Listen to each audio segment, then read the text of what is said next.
In the world of radio shock jocks, the biggest are Opie and Anthony. These people say shocking things that border on offensive in order to entertain their audience. I refuse to sit here and think that radio has to be nice. Why? Why does radio, out of any other medium, have to be nice? We are being now held to a standard where we have to be nice and make people feel good. Go screw! Radio bad boys, Opie and Anthony. Controversial radio personalities, Opie and Anthony. Infamous DJs, Opie and Anthony. Talk show radio hosts, Opie and Anthony. Opie and Anthony. Opie and Anthony. Radio shock jocks, Opie and Anthony. Opie and Anthony. Shock jocks, Opie and Anthony. Shock jocks, Opie and Anthony. Opie and Anthony. Shock jocks, Opie and Anthony. Opie and Anthony. What? Hold on. Whose fault was that delay? No. Oh, is it? What do you mean, correct, open, humiliate. What do you mean right in front of me? When you just end like that, I had to type. Dude, I looked at you and went, boom, like go. That was sloppy. If you had to say a celebrity that you most resemble, who would you say? Jodie Foster?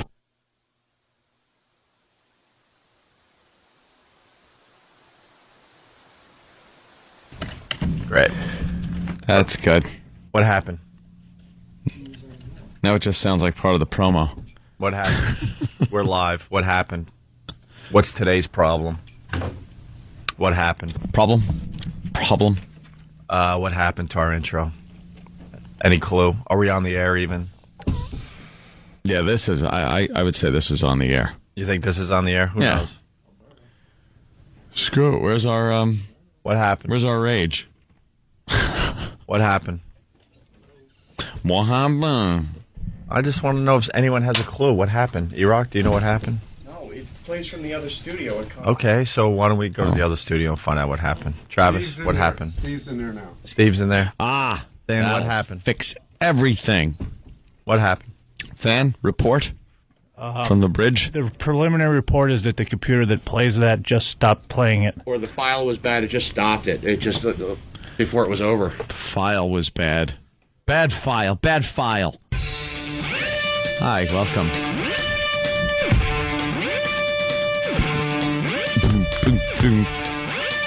Bad file. It's a digital world we live in. We live in a digital world.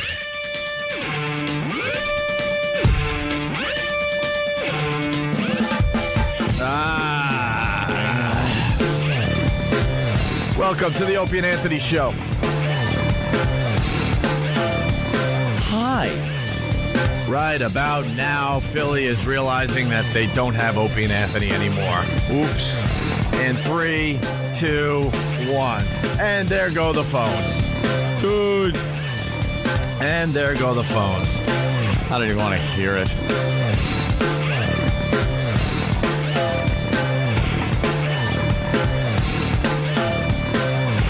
Tom Petty is playing on YSP. That is so much better than the Opie and Anthony Show. If that doesn't prove that they just don't get it. It's kind of an insult to us that they think Tom Petty, an old tired Tom Petty record, is better than the Opie and Anthony Show. This business sucks a big, hairy, running down a dude, dream. It is running down a dream. Oh, okay. I thought it was, let's get to the point. Let's roll another because you can't say joint. Yeah, I guess we don't have any listeners. The phones are lit. It's all Philly calls. What happened? They're saying, what happened? And I'm kind of disappointed with the fan sites because those idiots just allowed our enemies to take over the message boards. You guys are really stupid and gotta regroup and wake the F up. Seriously, you gotta wake the F up. You gotta regroup and wake the F up.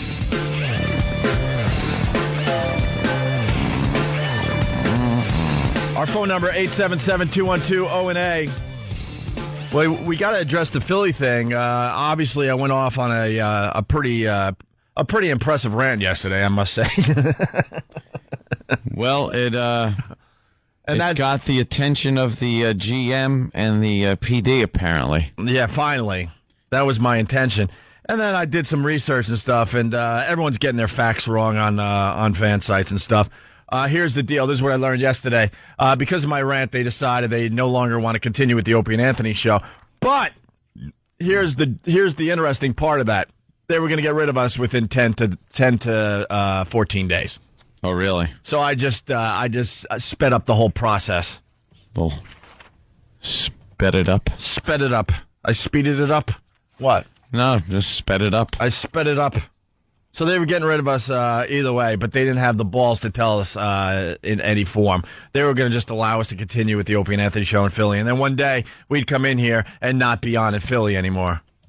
And like today. Huh? Like today. Well, yeah, but at least we found out before we went on the air. Instead of coming in here like dopes and going, hey, Philly, and then someone calls and go, hey, you're not on here today. So that is the first fact. The second fact is YSP, as we know it, is dead. It's been dead for a really long time. And I almost posted on one of the message boards because one of the guys is like, Opie said when they first went back to regular radio how YSP gets it and they're already printing WOW stickers and they got promos and there's an excitement. That is all true at the time when I said that. YSP did get it. They were printing WOW stickers. They were making promos. They were very excited to have us back in Philly. But some things changed since that day and recently. And that was getting rid of, Karen Buck, who was like a soldier for this show down there. And also, they changed PDs. Yeah, once that happened. There was a guy, Gil Edwards. Pretty rough. I can't believe I have to explain this to people, but there was a guy named Gil Edwards who really got the show as well. They got rid of him. The company got rid of him. They decided to go into another direction. They hired this John Cook guy that never believed in us, obviously, but came up here anyway and lied to our faces that he was very excited about working with us and they're going to flip formats, and we're going to be a big part of that, and there was an excitement. Then we went down, I think, a mere 2 or 3 days later. We broadcasted live for 2 days, had a great turnout from the Philly fans, and then we did our virus show, and we had, I don't know, close to 10,000 people in the venue? Yeah. And then sat for close to 2 hours after the show signing autographs. We got a huge audience in Philly. But for some reason, because we've been left in the dark, they don't want this show in Philly anymore, okay? And you can't really blame ratings. And this is interesting because I'm reading the articles and they're saying that, our ratings weren't that great. They kind of were all right. I mean, men 18 to 49, that's why we do the Opie and Anthony show. That's why we do it. And we're in 4th place and moving up. Okay? Nothing to brag about, but it's not too shabby. In men 18 to 34, another real key demo for this radio show, we were in 3rd place. Okay? Mm-hmm. And I've been doing radio a long time, and I know people hate when I say that, but I have, and I'm pretty educated. You don't get rid of a radio show that is 4th, men 18 to 49, and 3rd, 18 to 34 in men. You just don't do it. You just don't do it. Just shows how stupid they are down there. They're absolutely stupid. Well, they did it. And it's really frustrating to sit here and take this one because, we just did an article for FMQB, and we were talking about, syndicating a radio show. And the reality is, you get thrown into a bunch of markets, and in some markets you're going to do great, like Boston, like Buffalo. I hear we're doing very well in Syracuse. And then in other places you're just not going to ever find your audience for whatever reason. Like Detroit, we never found our audience. Chicago, they kind of messed with our time slot, and it never got better after that. We're on like 5 a.m. to 8 a.m. It's a little weird. We understand we're going to lose Chicago, and that's fine. That's fine with us, But losing Philly is so ridiculous and infuriating, I can't even tell you. And I told corporate yesterday, I'm like, we have to lose Philly, a very important market to us, because they hired a bunch of dummies down there that don't get it. That is so frustrating to me. So frustrating. Yeah, it is. Yeah, would have liked to have stayed on in Philly, but didn't work out. What are you going to do? Bobby, what's up? One of our first syndicated market that we were in. Hey, Bobby, what's going on? Hey. Bobby, can you hear me? Yeah. What's up, Bobby? I don't get it. I don't get how they didn't get the show. It seems like the O&A show is something that Philly can really sink their teeth into, as opposed to these dopey President Steve. How do they get that but not get O&A? I just don't freaking get it. Well, I mean, we did all right. I mean, YSP, the fact is, the legendary YSP is a very damaged radio station. It has been for a while. And, it was going to take even more time to get the ratings up. And unfortunately, we don't get that chance now. So, I mean, the phones are they're just lit. John, what's going on? Hey, how's it going? What's up, John? Well, I drive pretty far to work every day, spanning Jersey to Philly, and I can't believe you guys are off. Everything in Philly sucks, basically. All the radio stations, and I hate the city in general, to be honest. But I don't hate Philly because I don't want this to be an F Philly thing. I say FYSP absolutely, but oh, definitely. I mean, our show really caught on in Philly over the years. You know, we brought our comedy tour down there for a reason. Those guys really are hardcore fans and get the radio show. So is there any plans of another station in Philly? Have you talked to anybody else, or? No comment at this time there, sir. Let's say hi to Justin. Justin, what's up? Hey, what's going on, guys? Hey. I just can't move to Philly. I came from New York, and I thought I was going to have the O&A show. I guess not. What the hell? I got to move to XM now? Yep. Well, you could get an XM, that's for sure. But I guess they dump out XM mentions over here. The guy did yesterday. He shouldn't have. He admitted he shouldn't have. Oh, okay. So they're not dumping out today? No, why would they? Well, they dumped out yesterday. That's why. He panicked. All right. Well, I didn't know that until just now. Thank you, Justin. Dave, what's up? Hey, not much, guys. Long-time listener, first-time caller. I just want to say, sorry to hear that you guys are going in Philadelphia. You know, screw YSP. I was a long-time listener with Howard and everybody else, and, you know, I don't like the rock and roll, so FYSP. I strongly suggest that you don't support that radio station. Get the word out. Do not support that effing station. And it's going to be a lot of... What? I don't know. I just don't think the rest of CBS is going to enjoy hearing that. Oh, I don't give a crap. Yeah, I know. I don't really give a crap anymore. I understand you don't. I ain't going to sit back and take this crap. Absolutely, we could tell our listeners not to support YSP and get the word out. Don't support YSP. Mike in Philly, what's up? Mike, what's up? You want to get thrown off every station? We're not going to get thrown off every station. Do you want to? No, I don't want to. Oh. I'm just wondering because saying don't support a CBS station, no matter how much you hate it, gets up to management, and management goes, you know something? We don't need the headache of these idiots. Well, yeah, we're idiots. I'm not saying we're idiots. I'm saying management will say... We were just treated like crap, dude. Of course we were. All right? We're not idiots. If you bash... I'm not bashing CBS. Did you hear me? I'm bashing YSP. They treated us like crap. They threw us out with the morning garbage. You will not. And now I want our fans not to support YSP. I didn't say one thing about CBS. I didn't say one thing about the other radio stations. I just know how management thinks. Well, then so be it. Then we just go over to XM and we'll have a little fun. What can I tell you? It's almost impossible to sit here and take this crap. Let's say hi to Eddie in Philly. Eddie. I sat through Syndication Underground. I sat through the suspension. I sat and waited. And you know what? Now I got to deal with this? With this? Are you kidding me? It's just ridiculous. I don't care what you guys have to do. Get back down here because you know what? You got such a strong fan base down here. And if they don't get it, you know what? You're right. F them. I'm never going to listen to that station again. I didn't listen to that station before when Idiot Boy was on. I'm not going to listen to him now that I got to wake up to Pearl Jam. I'm sorry. If I want to listen to Pearl Jam, I'll listen to my iPod. Okay? I wanted my way. They know what they're doing. Pearl Jam's much more important than the Opie and Anthony show. Bob in South Jersey, what's up? O&A, this is bull. Whatever it is, I'm a truck driver. I listen to O&A all morning long. I'm gonna go through my company, get a petition put together, and get the idiot that got you yanked fired. There's enough truck drivers that I deal with every day that I can do it. All right, thank you, Bob. Let's go to Rob in Pennsylvania. Band together the truck drivers. Rob, what's up? What's up, guys? Hey. Yeah, I've just been listening on hold on my cell phone since YSP it has no action going on except Pearl Jam, Papa Roach. Oh, that's good. And they did. I was incorrect. They did dump out of the reference to satellite radio because just now. Yeah. They'll do that. That's how they operate. That's how they operate. All right. Hey, guys. I'll just keep it alive on 202. All right, thank you, sir. Let's say hi to Dan in Syracuse. Dan, what's up? Hey, man, how you guys doing this morning? Pretty good.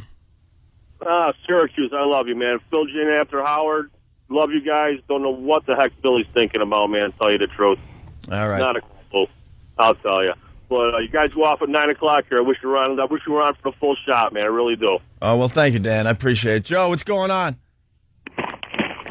Yo, what's up, guys? How you doing today? Hey, pretty good. It's a dark day in Philly, man. It's a dark day. It's so ridiculous, I can't even tell you. Usually is. You guys plan on coming to any other stations around here or not? We're going to figure that out, sir. Is there going to be anything on the website that I can have? Yeah, absolutely. Just keep checking the websites. Let's go to Dave. Dave, what's up? Hey, boys, what's happening? Hey. Hey, listen, I couldn't wait while I woke up listening to that shit. Oh, sorry. Listening to that stuff here, Tom Petty on there, so I flicked on the XM in the house on the satellite. And what the hell was Philly thinking? They took away every talk show on it that was funny, and they blow you guys. You know, I gave my XM to my girlfriend. I'm stealing it back now from my car. I can't deal with this anymore. All right, thanks, Dave. Hey. All right, well, there you go. Off. Oh, well.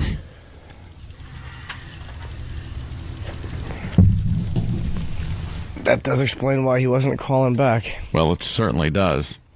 That is kind of revolting. I won't ever say that guy isn't a douche.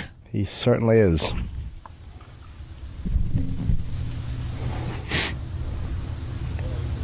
But I mean, what are you going to do? The hell are you going to do?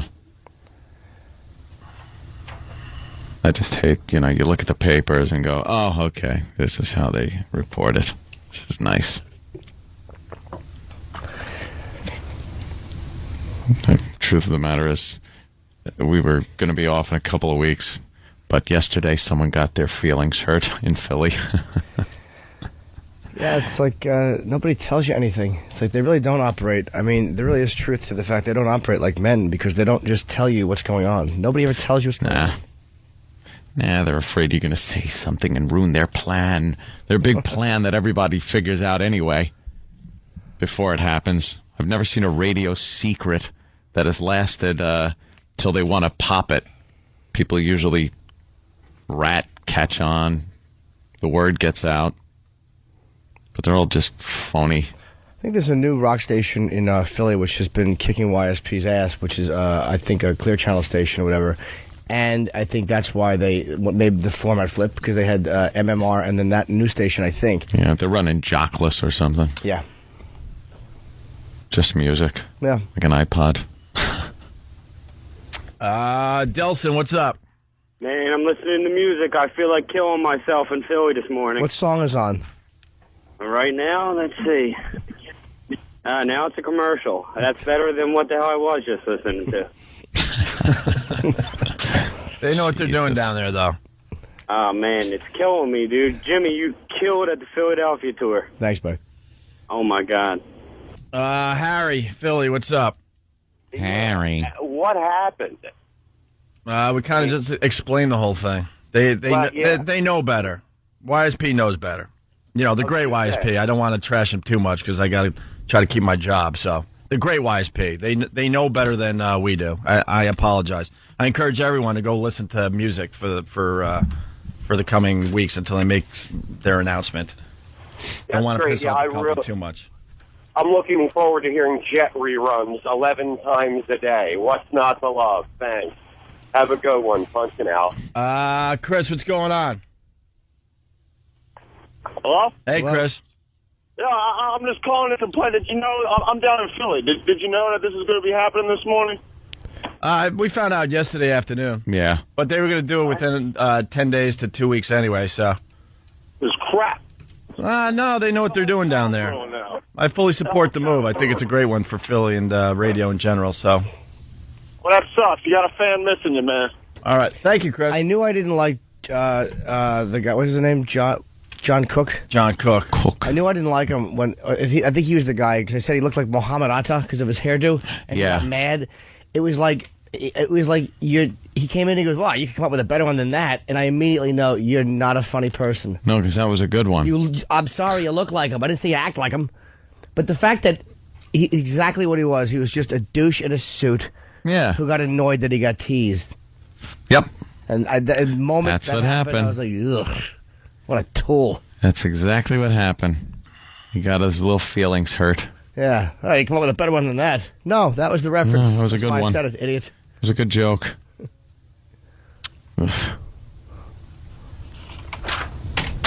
Well, we could just keep taking calls from Philly, but we'll take a break. We got $1,000 to give away today. Who gives an ass? With the sound that wasn't approved, that no one liked in management. Why? Because it's too short. Really? Yeah. It's too short. I forget what it was. It's, where'd you? It's a great one. I'll find it on my machine. Well, here's the sound play it. Here's the sound you're listening for if you want to win $1,000 today between 7 and 7:30. We have to find it, but it sounds like, where'd you? It sounds it's like just that, like but it. half the length.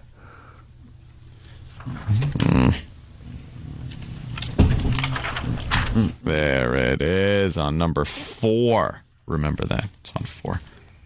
Would you? There you go. When you hear that between 7 and 7:30, you'll win $1,000 if you're the 10th caller. 877-212.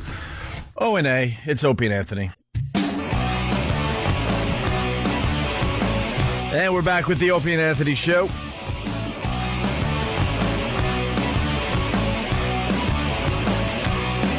Phones are lit. Yep. As a bit of turmoil down there in Philly. It's going to be rough. Huh? It's going to be rough to get, calls that aren't this, but... Let's say hi to Joe in Philly. Joe, what's up? Hey, what's up, boys? Hey, man. Hey, Joe. I get out, my car is going to go to work. I turn on the radio, and there's stupid music on. I couldn't believe it. I was like, what is going on? Well, they think playing music is much better than listening to our radio show, which is the biggest insult, by the way. So far, they've played Tom Petty, Running Down a Dream, Pearl Jam, Corduroy, Holy S, P.O.D. Alive, Jet, Are You Gonna Be My Girl, Rush, Limelight, and the Toadies, Possum Kingdom. Rush, Limelight? All I know. I like Rush. I like Limelight. I haven't heard that on the radio in the last... I'll be getting my XM receiver keep babbling. Why don't you, Joe? Just keep babbling. All right, thank you, Joe, for your support. I appreciate it. Ken in Delaware. Ken, what's up? Ken. Yeah, guys, what's up, man? Hey. Yeah, I don't want to repeat what that guy just said, but basically the same thing happened to me this morning. What? I said I don't want to repeat what that guy just said, but the same thing happened to me this morning in the car. Oh, you tuned in and, hey, we weren't there.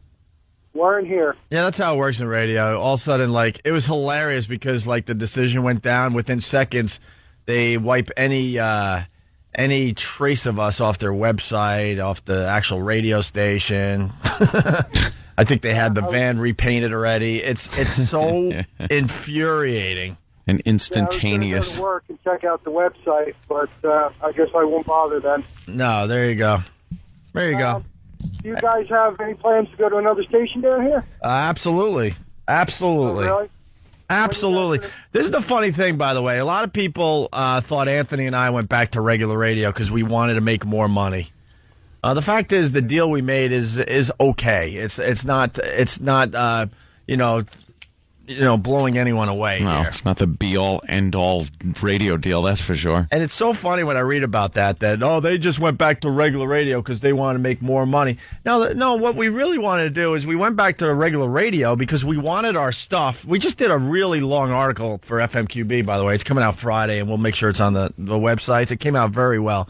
And we explained that we went back to regular radio because we want a lot more people hearing our stuff. That was the main reason why we went back to regular radio. Yeah. We like the satellite. We like the freedom it gives us. But, we weren't talking to a lot of people. Just at this point, you're not going to get as many people as you get on regular radio. There's an article that came out today about satellite radio ratings and Howard is talking to I believe, I don't want to misquote this, so I think it's 1.2 million people, okay, if you can believe the satellite radio ratings. He used to talk to 20 million. Yeah. And that's exactly how we felt when we were just exclusive to satellite. We were frustrated. We're like, we want our show and our stuff to be heard by a lot more people. It wasn't about the money. And some of the really hardcore fans of the show are convinced that's why we went back to regular radio. No. First and foremost, we want to be heard by as many people as possible. Yeah. That's what you do with a radio show. You know? That's what we wanted. I mean, we did. I mean, you could have true, freedom if you just hang out with your buddies in at a bar and talk. Mm-hmm. But no one's going to hear it. No one's going to hear it. But you're going to have no censorship. You can say whatever the hell you want.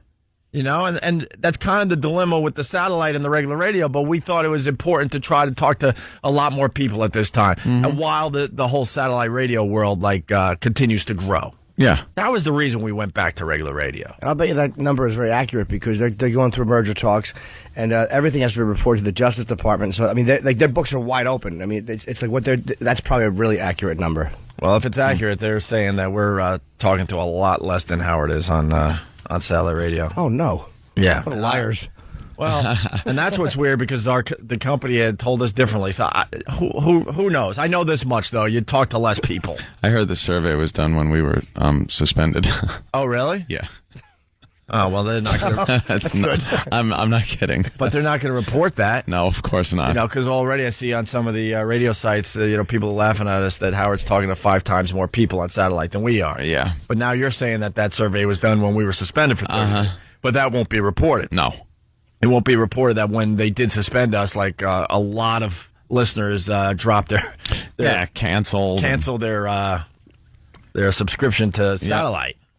So weren't listening. So we did not go back to regular radio to make a lot of money. The deal wasn't that great. What was great about the deal was it gave us the opportunity to talk to a lot more people, and we continue to talk to a lot more people. Mm-hmm. As frustrated as I am about the Philly situation, because I really think that those 2 guys down there are a bunch of dopes, and it will be proven in the end. It's always proven in the end. You know, that it's going to be proven they don't know what the F they're doing, okay? Simple as that. But and I told corporate, I'll say it again, how frustrating it is that we have to lose a key market for us because they don't know what they're doing down there. They just don't. Mm-hmm. And that's not a slam on the company. And someone then says on Instant Feedback, because I went silent for a while there, that I was getting chewed out by management. I absolutely was not being chewed out by management. What? Okay, I had a nice talk with Tom in the hall as soon as we went to break. I was not getting chewed out. I can't tell you the last time I got chewed out by management. I run the show. I run the show. What the hell is it? It's junior high. Chewed out. And to prove that it's not about money, this is. I'm speaking for myself. All right, we're not on in Philly anymore. We're not on YSP anymore. This will prove, hopefully, to a bunch of idiots out there that we're not doing this, completely for the money. I want to be back on in Philly sooner than later. We got to look at the dumb contract to see what our rights are. But I think Bob is too busy, negotiating a deal to have Kid Chris replace us. That's just terrific. That's not going to drive me nuts whatsoever, by the way.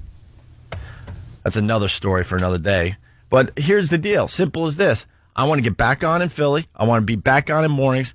I want to take out YSP, and I want to take out Preston and Steve. Simple as that. And I want to do it for free. I want to do radio in Philly for free to prove that I'm not doing this for money. Proving that I have the passion to do this, and we're not done in Philly. That's what I do now. And I want to get the word out. We'll call some of the radio sites like FMQB and R&R and Inside Radio and All Access, and we'll call Dan Gross in Philly, who writes the gossip column. Simple as this. I, Opie, want to get back into the Philly radio market, and I will work for free. Simple as that. That's how much I believe in this show and how much it's going to work in Philly. And I don't want any station owners all confused, like, oh, God, I don't know if we can afford them. Well, let's just take that out of the equation. I work for free in Philly. I work for free in Philly radio. That's what I say today. Can I have your money? Yeah, I'll give you a few shekels. But that's what I do, because I'm sick of people saying that, they're just going for the money. They're just going for the money. They they don't really care anymore. No, I care too much. That's my problem with this whole thing. So that's what I do today. I work for free. Get me back on a station in Philly. I work for free. For slave wages. Not even. Free. Free. I work for free for another radio company down there in Philly. Free. That's what I do now. And let's get the word out. Get Dan Gross on the phone. Let's say hi to Jeremy. Jeremy, what's up? Nothing. I just turned on the radio earlier. What happened to you guys? Wussy boy take you off? Yeah, well, John Cook thinks that playing the Toadies Possum Kingdom is going to get the job done in morning radio. That song's catchy. It is catchy. Make up your mind. It's catchy when we played it 10 years ago on AF. Oh, my mornings suck. No, that's really smart. Get rid of Opie and Anthony and then compete with iPods. That's brilliant. Now they're playing No Sleep Till Brooklyn. Well, that's a pretty good, that's a deeper track by the Beastie Boys. That's a good one. I like that one. I actually have that one on my iPod. Barely ever hear that one. All right, we're going to move on to other things. We're going to try. Ronnie, girl, Philly, what's up? I'm angry. I just woke up and my alarm clock was music and it wasn't you, and my day sucks. Oh no! It's just so funny how radio works too, because you really become part of some of these people's lives. Like they wake up to you, they get into the show, they go out and support the show. The radio station makes it sound like it's one big family, and then one day they just chop your head off.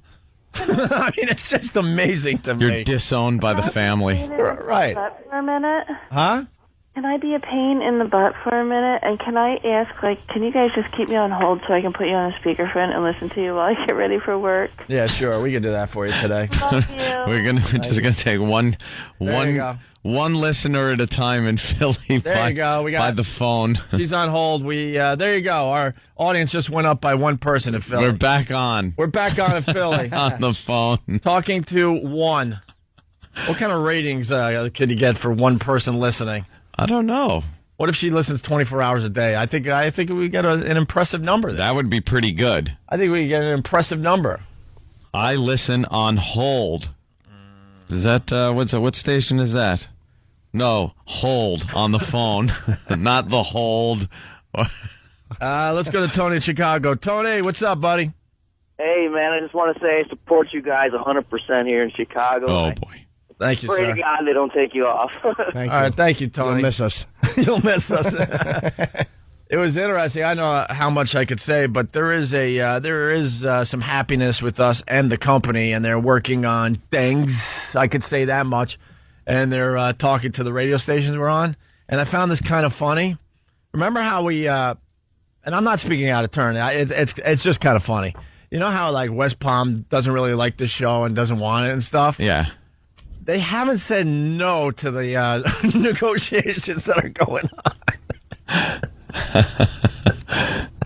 They haven't said no.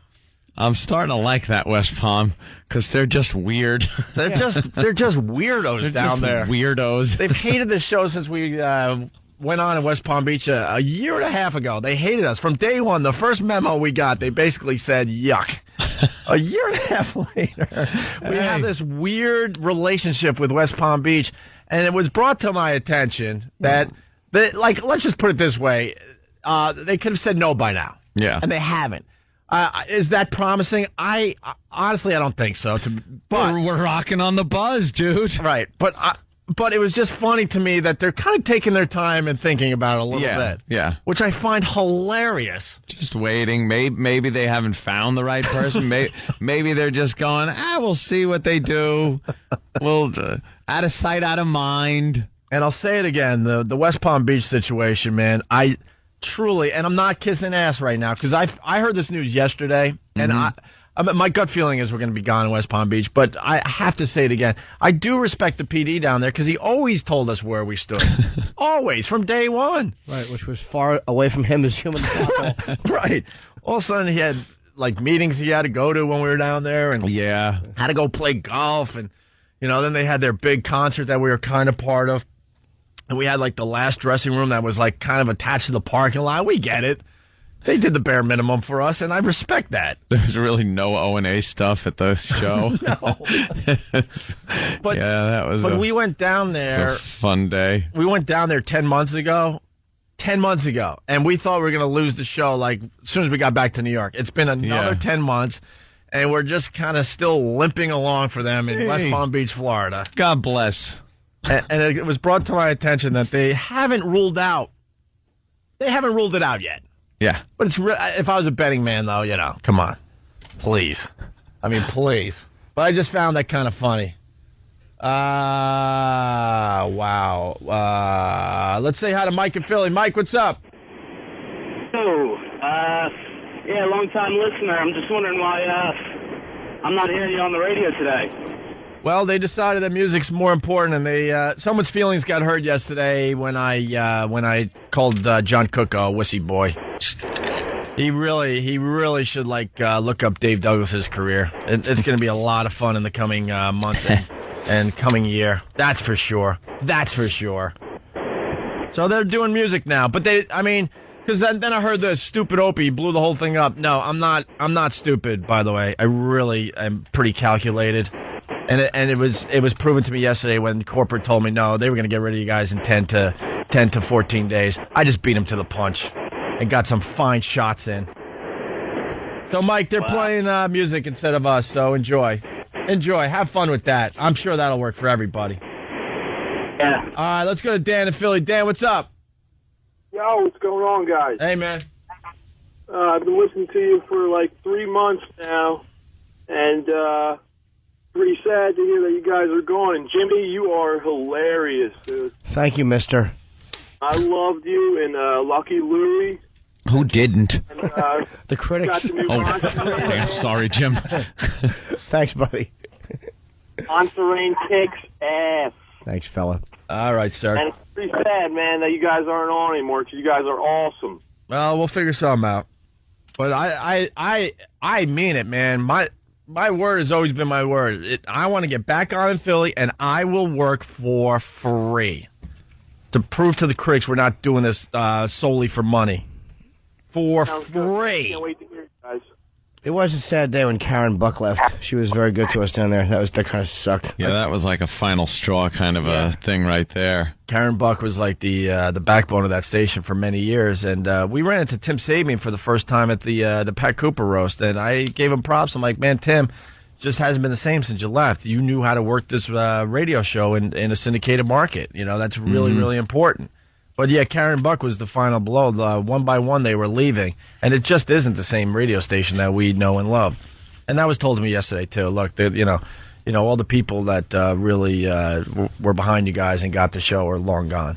It's a new team of management, new regime, and they're. I swear to God, this was told to me, and I hope I don't get in trouble for this, but they decided to roll the dice instead of continue with us. I hope that's not too infuriating. They're just going to roll the dice. Ouch! I hope. I hope he rolls the dice and it comes up positive. Oh, it's going to get interesting. This stupid fruit. It's going to get very, very interesting in the coming weeks. Hope and he months. hangs himself. Hope he auto asphyxiates with the cancer on his ankles, and his stupid family finds him. Yuck! Didn't like my joke, did you? Corporate douche. No, didn't like your fine joke. It was a gem. That's what you look like. It was. Dye your hair blonde. Creepy Arab. Dave in Pennsylvania. Dave? Yes, sir. What's up? Hey, they roll the dice and it comes up crap. Not even craps. Just comes up crap. They're moving in a different direction towards the fag world. What a bunch of bitches. There you go. Well, there was an email I didn't read on the air that we had a mole within the walls, and they said the programming department smells of family values. There's a whiff in the air of family values. Oh. Was written in one of the emails that was snuck out of the YSP compound. Ugh. Did the guy say there was a whiff of family values coming from the programming department? So good luck with that. That's proven to be very successful. Family when values. a radio station decides to go that way. John Cook was moving into a different direction. Hopefully it was into a gentleman's lap. Head first. Let me talk into this. Silly goose. And family values. What? And what's infuriating is they just couldn't tell us man to man what the F was going on. That's why I have a massive problem with this. Massive. We've been kicked off radio stations before, and people told us to our face. Like Dan Mason, when we ran into him, and do one of our meetings every once in a while, he looked us right in the eye and go, guys, not looking good in some of these markets. We're going to have to make some changes. That's a man. Yeah. It's frustrating. You're like, oh, come on, man. Why don't you, support the show a little bit and maybe throw some marketing behind it. But at least he's a man. He looks you right in the eye and goes, look, it's not looking good for some of these markets. And he listed a couple markets. And guess what? A few months later, we were gone from those markets. I respect that. I really do. I respect the other PDs that had the balls to freaking look me in the eye and say, you're wrong, or this is what's happening. So don't get me wrong here. I don't respect wussy boys that go hiding behind, not even hiding behind emails. He didn't even do that. No. He wasn't even brave enough to send an email. That it's not looking good. And don't tell me that, I couldn't play my card or something. There's things you could do to at least show, look, I'm in a tough situation here, not looking good, something. Instead of just hiding. You know what I heard last night? That he had said he called both of us and we never got back to him. Oh, wow. And I was like, I said, play that. That's an outright lie. The guy did not even make an attempt to get in touch with us. Yeah. There you go. There's the type of guy John Cook is. Now he'll just blatantly lie. That got me to try to cover his ass. Pretty infuriated. John Cook, enemy of the show. John Cook on the old FO list. The old FO list. An FO. Oh. I hope he's caught in a rest area with a power drill, making a hole to make new friends. The old FO list is back. The old peekaboo hole. Caught in an airport bathroom with tap shoes on. Like either you're Gregory Hines or you're going to jail. Jessica in Philly, what's up? Anyone not to hear me. Hey, guys. Hey. I just want to tell you guys I love the show. I went 2 years in a row to see you guys in Philly at the Virus Report, and it was amazing to me. You were awesome. Thank you. I just want to see if you guys, if you don't get back on in Philly, I have you guys on 202, so it's okay with me. But I want to see if you guys, if you do another Virus Report, you guys still going to come down to Philly? Philly is really important to us no matter what. We would love to go down to Philly for another comedy show. But we might be doing something different next year anyway. We got to keep mixing it up, so. Sounds good, guys. Well, we'll still be going down there for appearances and stuff. It's a huge market for us. It's a huge market for Jimmy and all the comedians we have on this show. It's just a huge, huge market for us. The ratings weren't as good as we would have liked, but it wasn't like we were a complete disaster, okay? Thank you, Jessica. Thanks, guys. All right. We're going to give away $1,000 between 7 and 7:30. You want to play that sound for everybody? The short sound that Tracy had a problem with. What's the difference if it's a short sound or a long sound? She said the promos. Like I think they have a promo written. The home?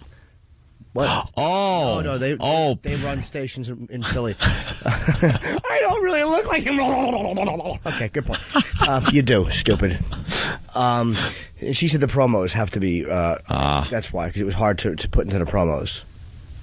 There you go. That's what you're listening for. That's what you're listening for. Not right now. Good luck. See, it's short, but the faithful listeners know that clip very well. Yeah. The prize pigs might be a little confused trying to figure out what the sound is, but the faithful listeners are right there with us. Boom.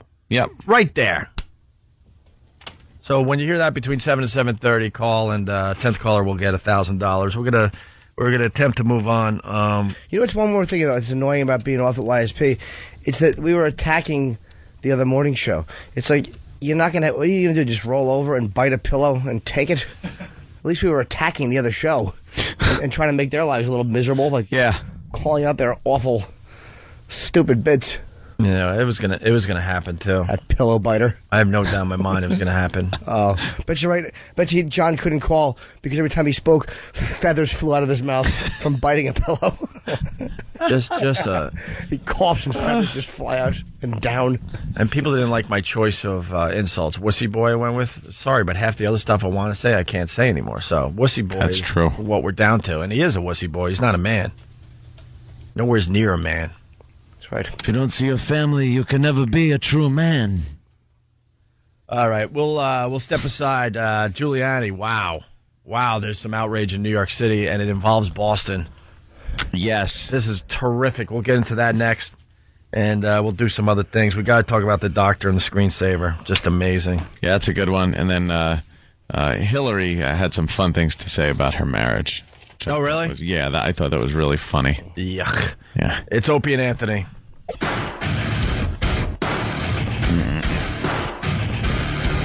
Hey, good morning. It's the Opie and Anthony Show. Can I point out an interesting stat? Yes. Oh, statistics. It's always fun. 7 o'clock is the stats hour. iPhone mystery, 1.4 million sold, 250,000, 250,000 never activated. 250,000 iPhones never activated. And I don't know how that happened.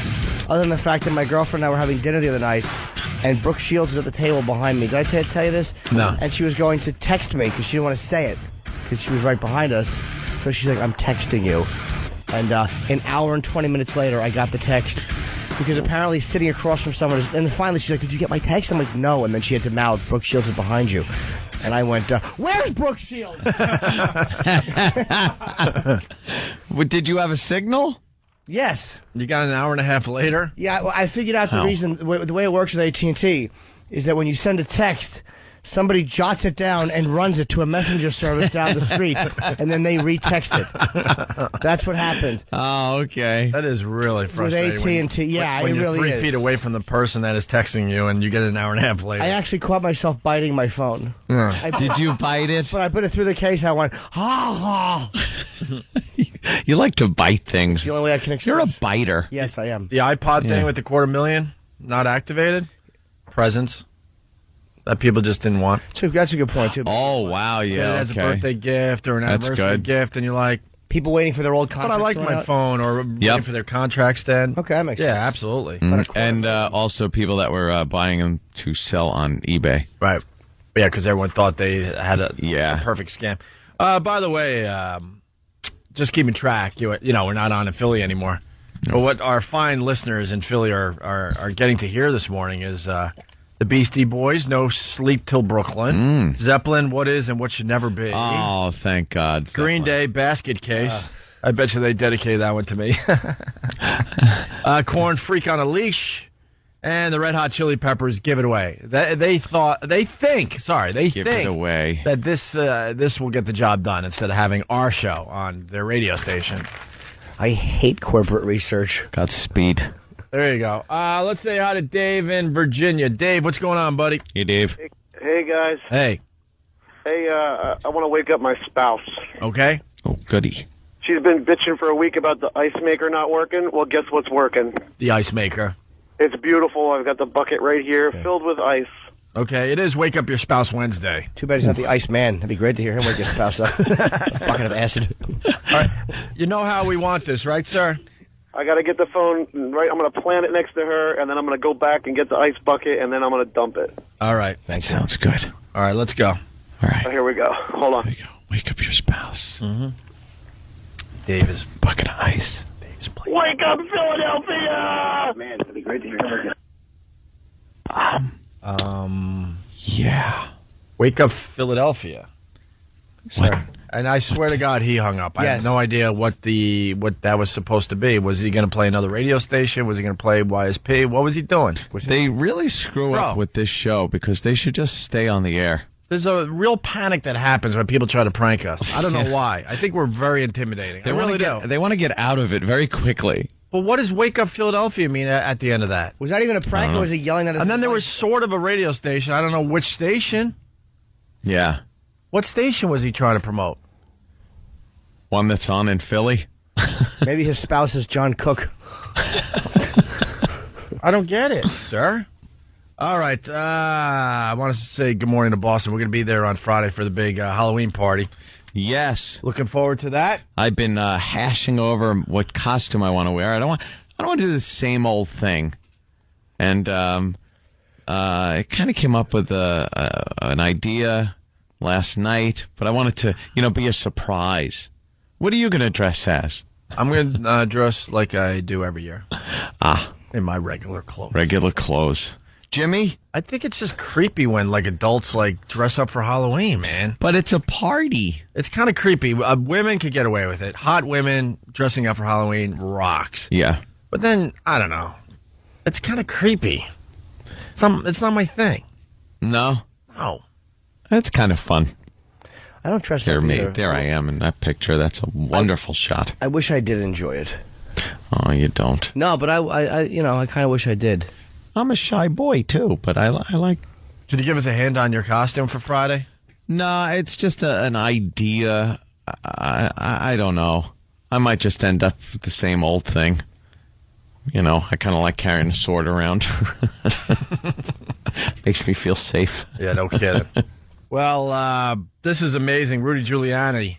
We got the World Series, and World Series is about to begin tonight, right? Game 1? Yeah, you got Boston. the Sox and the Rockies, and of course you got to go with the Red Sox. No joking here, by the way. Go Sox, go. I think most of the country is because, sorry they're Colorado Rockies, but no one really cares about you. I want to see the Sox over the stupid Rockies. You do, right? Absolutely. Yeah. Well, because you hate the Yankees now. I don't. And when they put the Orpheum in Colorado and I have to perform there someday, I'll be happy to root against them. But right now, Boston's a much better market for me, so the Rockies can die. There you go. Well, everybody knows who Rudy Giuliani is, the former mayor of New York City. Got us through 9/11, even though on September 10th, most of the city hated him. But by September, 17th or 18th, everyone just was in love with Rudy Giuliani. He's a hero. America's mayor, they call him. It's amazing how he was able to turn everyone around. Almost everyone. Yeah. Almost everyone. I know I'm talking to some guys out there that are like, I'm not some willing people to would forget. never turned. No. Right. But he was a diehard Yankee fan. Right. I mean, he'd be at all the games. It was always about the Yankees. The Yankee hat and jacket. He'd be sitting there in his great seats, talking to George, talking to Joe. Just a New York Yankee fan. Right. When he was the mayor of New York. Now he's running for president of the United States. And it's a little different. And, yeah. This is what he's saying today. Rudy Giuliani, once proudly tossing out the first ball during a Yankees game, is, a Red Sox fan. I'm rooting for the Red Sox. Wow. She should just... Stop trying to... What was that? She's trying to do like like, hold on to your hats, folks. Here it comes. Well, he is a... We're trying to act. Those people are trying to act. I got to hear this again. You're just a news... Rachel. You're just a news bimbo. Just tell us what he's doing. Rudy Giuliani, once proudly tossing out the first listen to ball during a Yankees game, is, a Red Sox fan. What is that? Because here's what I'll tell you exactly what's happening. She's a woman who doesn't understand what sports rivalry is about, so she's trying to feign indignation, but she's never felt it for a team because she obviously. I think I'm with Jimmy on this. Yeah. I don't. She doesn't know she doesn't understand the importance of a Yankee fan rooting for the Red Sox. Right, I think okay. Jimmy nailed it. I really do. So she's So she's trying to sell it. Yeah. Yeah, I'm with you, Jimmy. That could just as easily be said as he is rooting for the Red Sox. Do you understand? You understand. Yeah, You don't have to go, he's rooting for, and then look left and right. The Red Sox. Hold on, folks. You're not going to believe this one. I'm ready to... Pull over, folks. I'm ready to deliver a doozy. Can we hear that again? Can we hear her awful acting again? It's great. Not as great as the Red Hot Chili Peppers Give It Away. Oh, I love that Give it song. away. Maybe they'll Give play it away now. Under the Bridge, and we could talk about what it means. Yeah, man. Anthony Kiedis wrote that when he was really in the depths of addiction, man. Yeah. Oh, sorry, can't talk about it too much more. Got to get to the next song. Oh, yeah. Tossing out the first ball during a Yankees game is, a Red Sox fan. God, does she suck on every level? It's infuriating to hear her. Oh, it just makes me angry. Let's get to the rest of the clip. Red Sox fan. I'm rooting for the Red Sox in the World Series. It's hard enough to say, but for New Yorkers, the betrayal is tougher to swallow. He's a traitor. The former mayor dropped this bombshell while campaigning in rival territory, Boston and New Hampshire, which, by the way, is the state for the nation's first primary. Hint, hint. I think he's doing it for politics. Politicians will tell you anything. Anything you want to hear. Just Get elected. There you go. How about this? I like the fact that at least he's saying a team as opposed to most of these scummy politicians who will only go, I want a good safe game. Yeah. A good safe game. And keep it above the belt. The bottom line is we care about what the guy wants to be the leader of the free world. Yeah. And we're concerned with which men he's hoping hits the ball farther than the other men. And more times, right. Who cares? Than the other men. He always told it like it is, and this seems a little different. Like here in New York, you got two, massive teams. You got the Mets and the Yankees. So when you admit that you're a Yankees fan, it doesn't make the Met fans happy, especially if you're in public office. But he had no problem with that. He's like, I'm a Yankee fan. I'm a proud Yankee fan. I'm going to throw out the first pitch. I'm a Yankee fan. Then you get Hillary Clinton. Well, I like both teams. I don't know. Like both teams. Both teams. But this is kind of weird for Rudy to do this. Rudy Giuliani is Red Sox fan. I think if it was the old Rudy Giuliani, he would just go, look, as a Yankee fan, it's just a known thing. You can't root for the Red Sox. He's probably the old Rudy would have done that. Or maybe not, but he wouldn't have answered the question and say he's rooting for the Red Sox. Because it's the Rockies as an expansion team, he probably would rather see an old rival with a team that is kind of taken in the face for many years. Look, that's how I feel about Boston. Like, even if I would still rather see... You would like to see if you were still a Yankee fan, you would like to see the Red Sox win the World Series? Over the Rockies? Yeah, I think so. Wow. No, I don't think so. No way. Maybe not. How about this? How about this scenario? He's really good friends with Joe Torre and feels a little, loyalty for the supposed diss that Joe Torre got. So he's like, screw him. Yeah, that diss. Yeah, the 5 million diss. Wow. He is really big, good friends with Joe Torre, but yeah, $5 million diss. You haven't won in 7 years. Here's $5 million plus a possible 3 more. Yeah. If you win the World Series and Torre's hurt, beat it. Very hurt. Wow, Scott from Chicago. I'm hearing these rumors, too. I can't confirm this. CKG, the station we're being heard on at this very moment, is thinking of going to a Spanish language format. Oh. Wow. Will they carry this show? That's the question. How funny would it be if they refused to let us go? They went urban or Spanish and kept the show. I've heard that rumor. I have no idea, but wow. Gotta love this business, man. It is just terrific. Let's see how we're doing in Philly today. It's Ronnie. We put her on hold a while ago. Oh, right. Ronnie. Oh, it might be on a speakerphone if she's in the shower, though. Yeah. Oh, can you hear her? Yeah, she's been... On the bowl. Look at the Philadelphia Inquirer open to page 75. Still can't go. All right. You said you had something on Hillary, speaking of Hillary.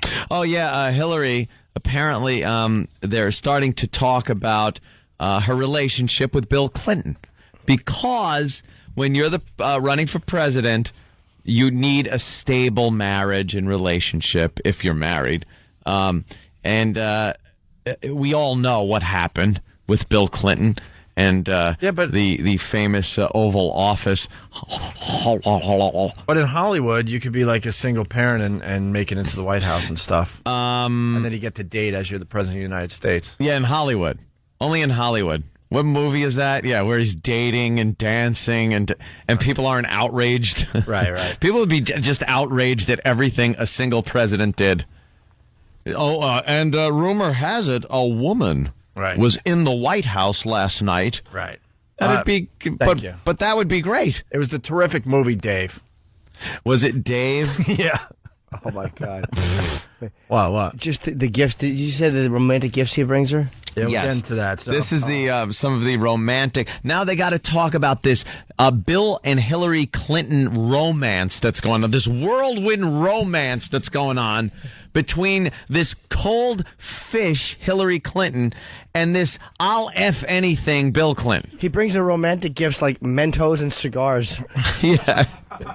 Well, it says Hillary Rodham Clinton says husband Bill often brings her romantic gifts. Giant wooden giraffe from an African trip, for example, and a Chanel watch that reminded him of teeth.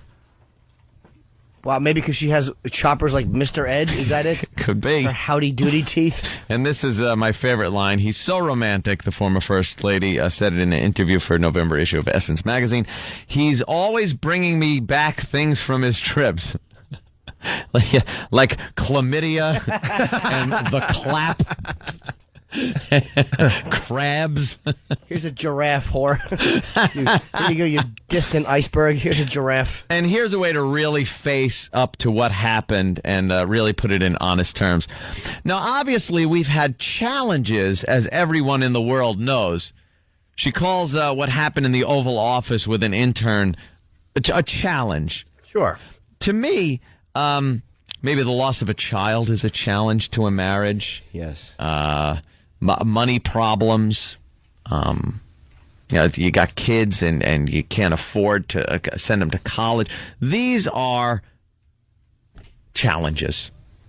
Your hubby getting some action in the Oval Office, that's not a challenge. That's him cheating and you staying with him.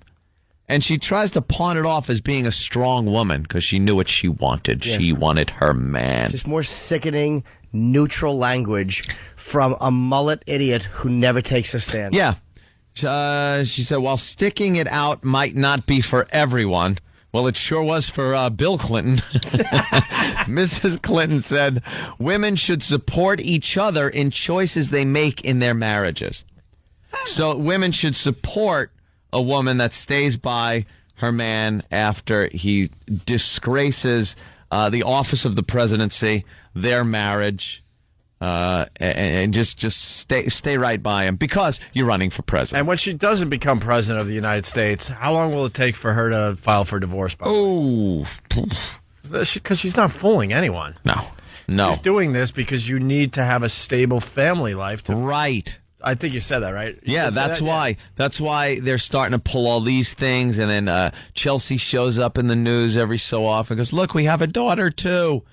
They all can't seem to be in the same place at the same time, ever. When was the last time? I held my grandma's hand more romantically than these two hold hands. Seriously. Yeah. That's the best you see from us, quote, this loving couple is like this awkward hand-holding every once in a while. I want to know when the last time the three of these people, this family, was actually together. Oh, and if you thought it was sick that I said that I hold my grandma's hand more romantically than they do, what makes it really sick? My grandma's dead. And when I hold her hand, it's still more romantic than... You keep her in the parlor? Yeah. Just her hand sticking out like in the Addams Family. But it's still more romantic. Hold it. This is the last line. She goes, I think it's so important for women to stand up for the right of a woman to make a decision that is best for them. She's trying to spin this, her cheating husband, and her just being a schmuck that's staying with him. And that stayed with him. She's spinning it into this empowerment thing. You know what woman did what was best for her? Monica Lewinsky. That's a woman who did what's best for her. Yeah, you know? Yeah. Yep. What a dope. The fact that women buy this crap from her and think she's this powerful, strong woman is revolting. Is that how desperate women are for a strong woman? She knows that she needs her husband to better her chances at becoming the president, which... she just will not be. But she needs a husband, she needs a daughter, she needs the family to look like they're actually a family. This is the most dysfunctional, separated family I've ever seen. Not even out of politicians, out of anybody. They're never seen together. And Bill Clinton's out on the campaign trail for her. And you just see him pretty much disgusted with the whole thing. He's just got disgusted faces on. He makes these quotes when they ask him questions like, hey, he'll have to ask her that, and bellies up to the bar for another drink. Yeah. Looking for another chippy. He could have another 15 years of disgustingly raucous sex wherever he goes. Yep. Was he 60 now? I think he just turned 60, sure. Plenty of time left. By the way, Russ from Alabama. Opie held Danny's hand more romantically. Yes, it just, whatever. I lost it. Okay. Opie held Danny's hand more romantically than Bill and Hillary. Linger. All right. Hey, Ronnie. In art class, he said you saw that movie. Hello? Ronnie. Yo! Are you still listening to us? It doesn't sound like it. Of course I'm listening to you. I'm getting ready for work. I got you on a speakerphone. Oh, speakerphone. All right. We're talking to our only listener in Philly at this point. Yeah. Shut up. Well, you are. Well, really. you are. No joke. We're You're not on hold. And I'm talking commercial radio, of course. No, you're the only person in Philly listening to the Opie and Anthony show today. Do you feel privileged? Of course I do. You're the only one we put on hold. Unless they found another way, maybe through the internet, satellite, obviously. Maybe. But we're talking about just, the average listener like Ronnie that would just tune us in on YSP. So you're the only listener today. How does it feel? I rock. You're special. Yeah. I am. I am freaking special. Now, if you tell a friend, tomorrow we could have 2 listeners. I can't believe nobody else asked you to do that, though. No, they did not.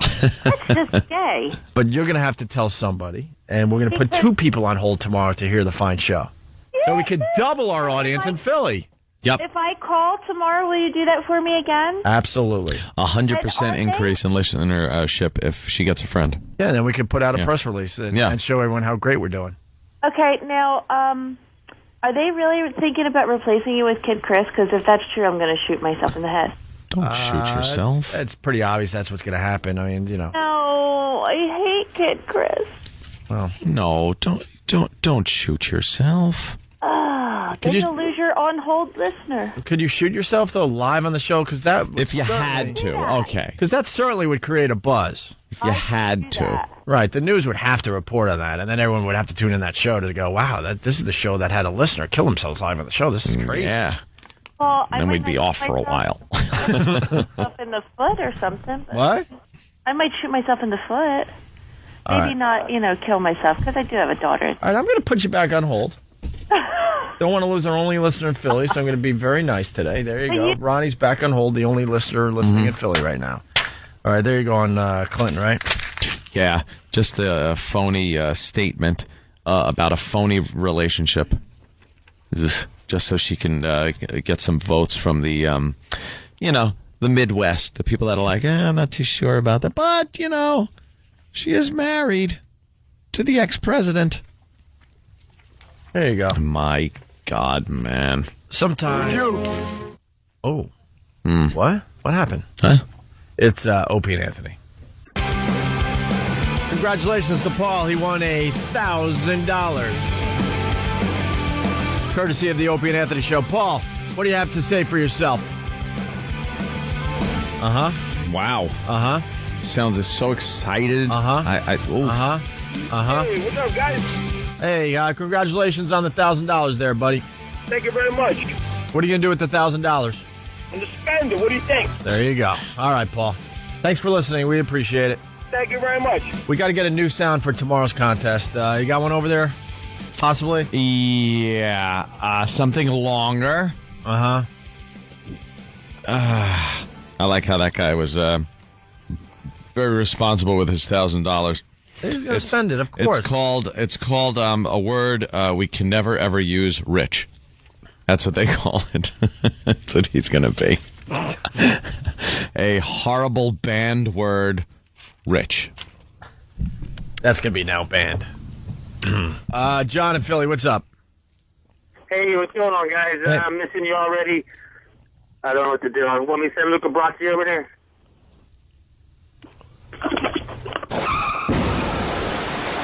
Thank you, John. No, that wasn't the sound for tomorrow. Thank you, John. Yeah, that's not tomorrow's sound. Well, you could do that sound. No, I don't think it would be accepted. What do you mean? Let's see. I do want to point something out while we're looking for the sound. Sure. This is why I love the press.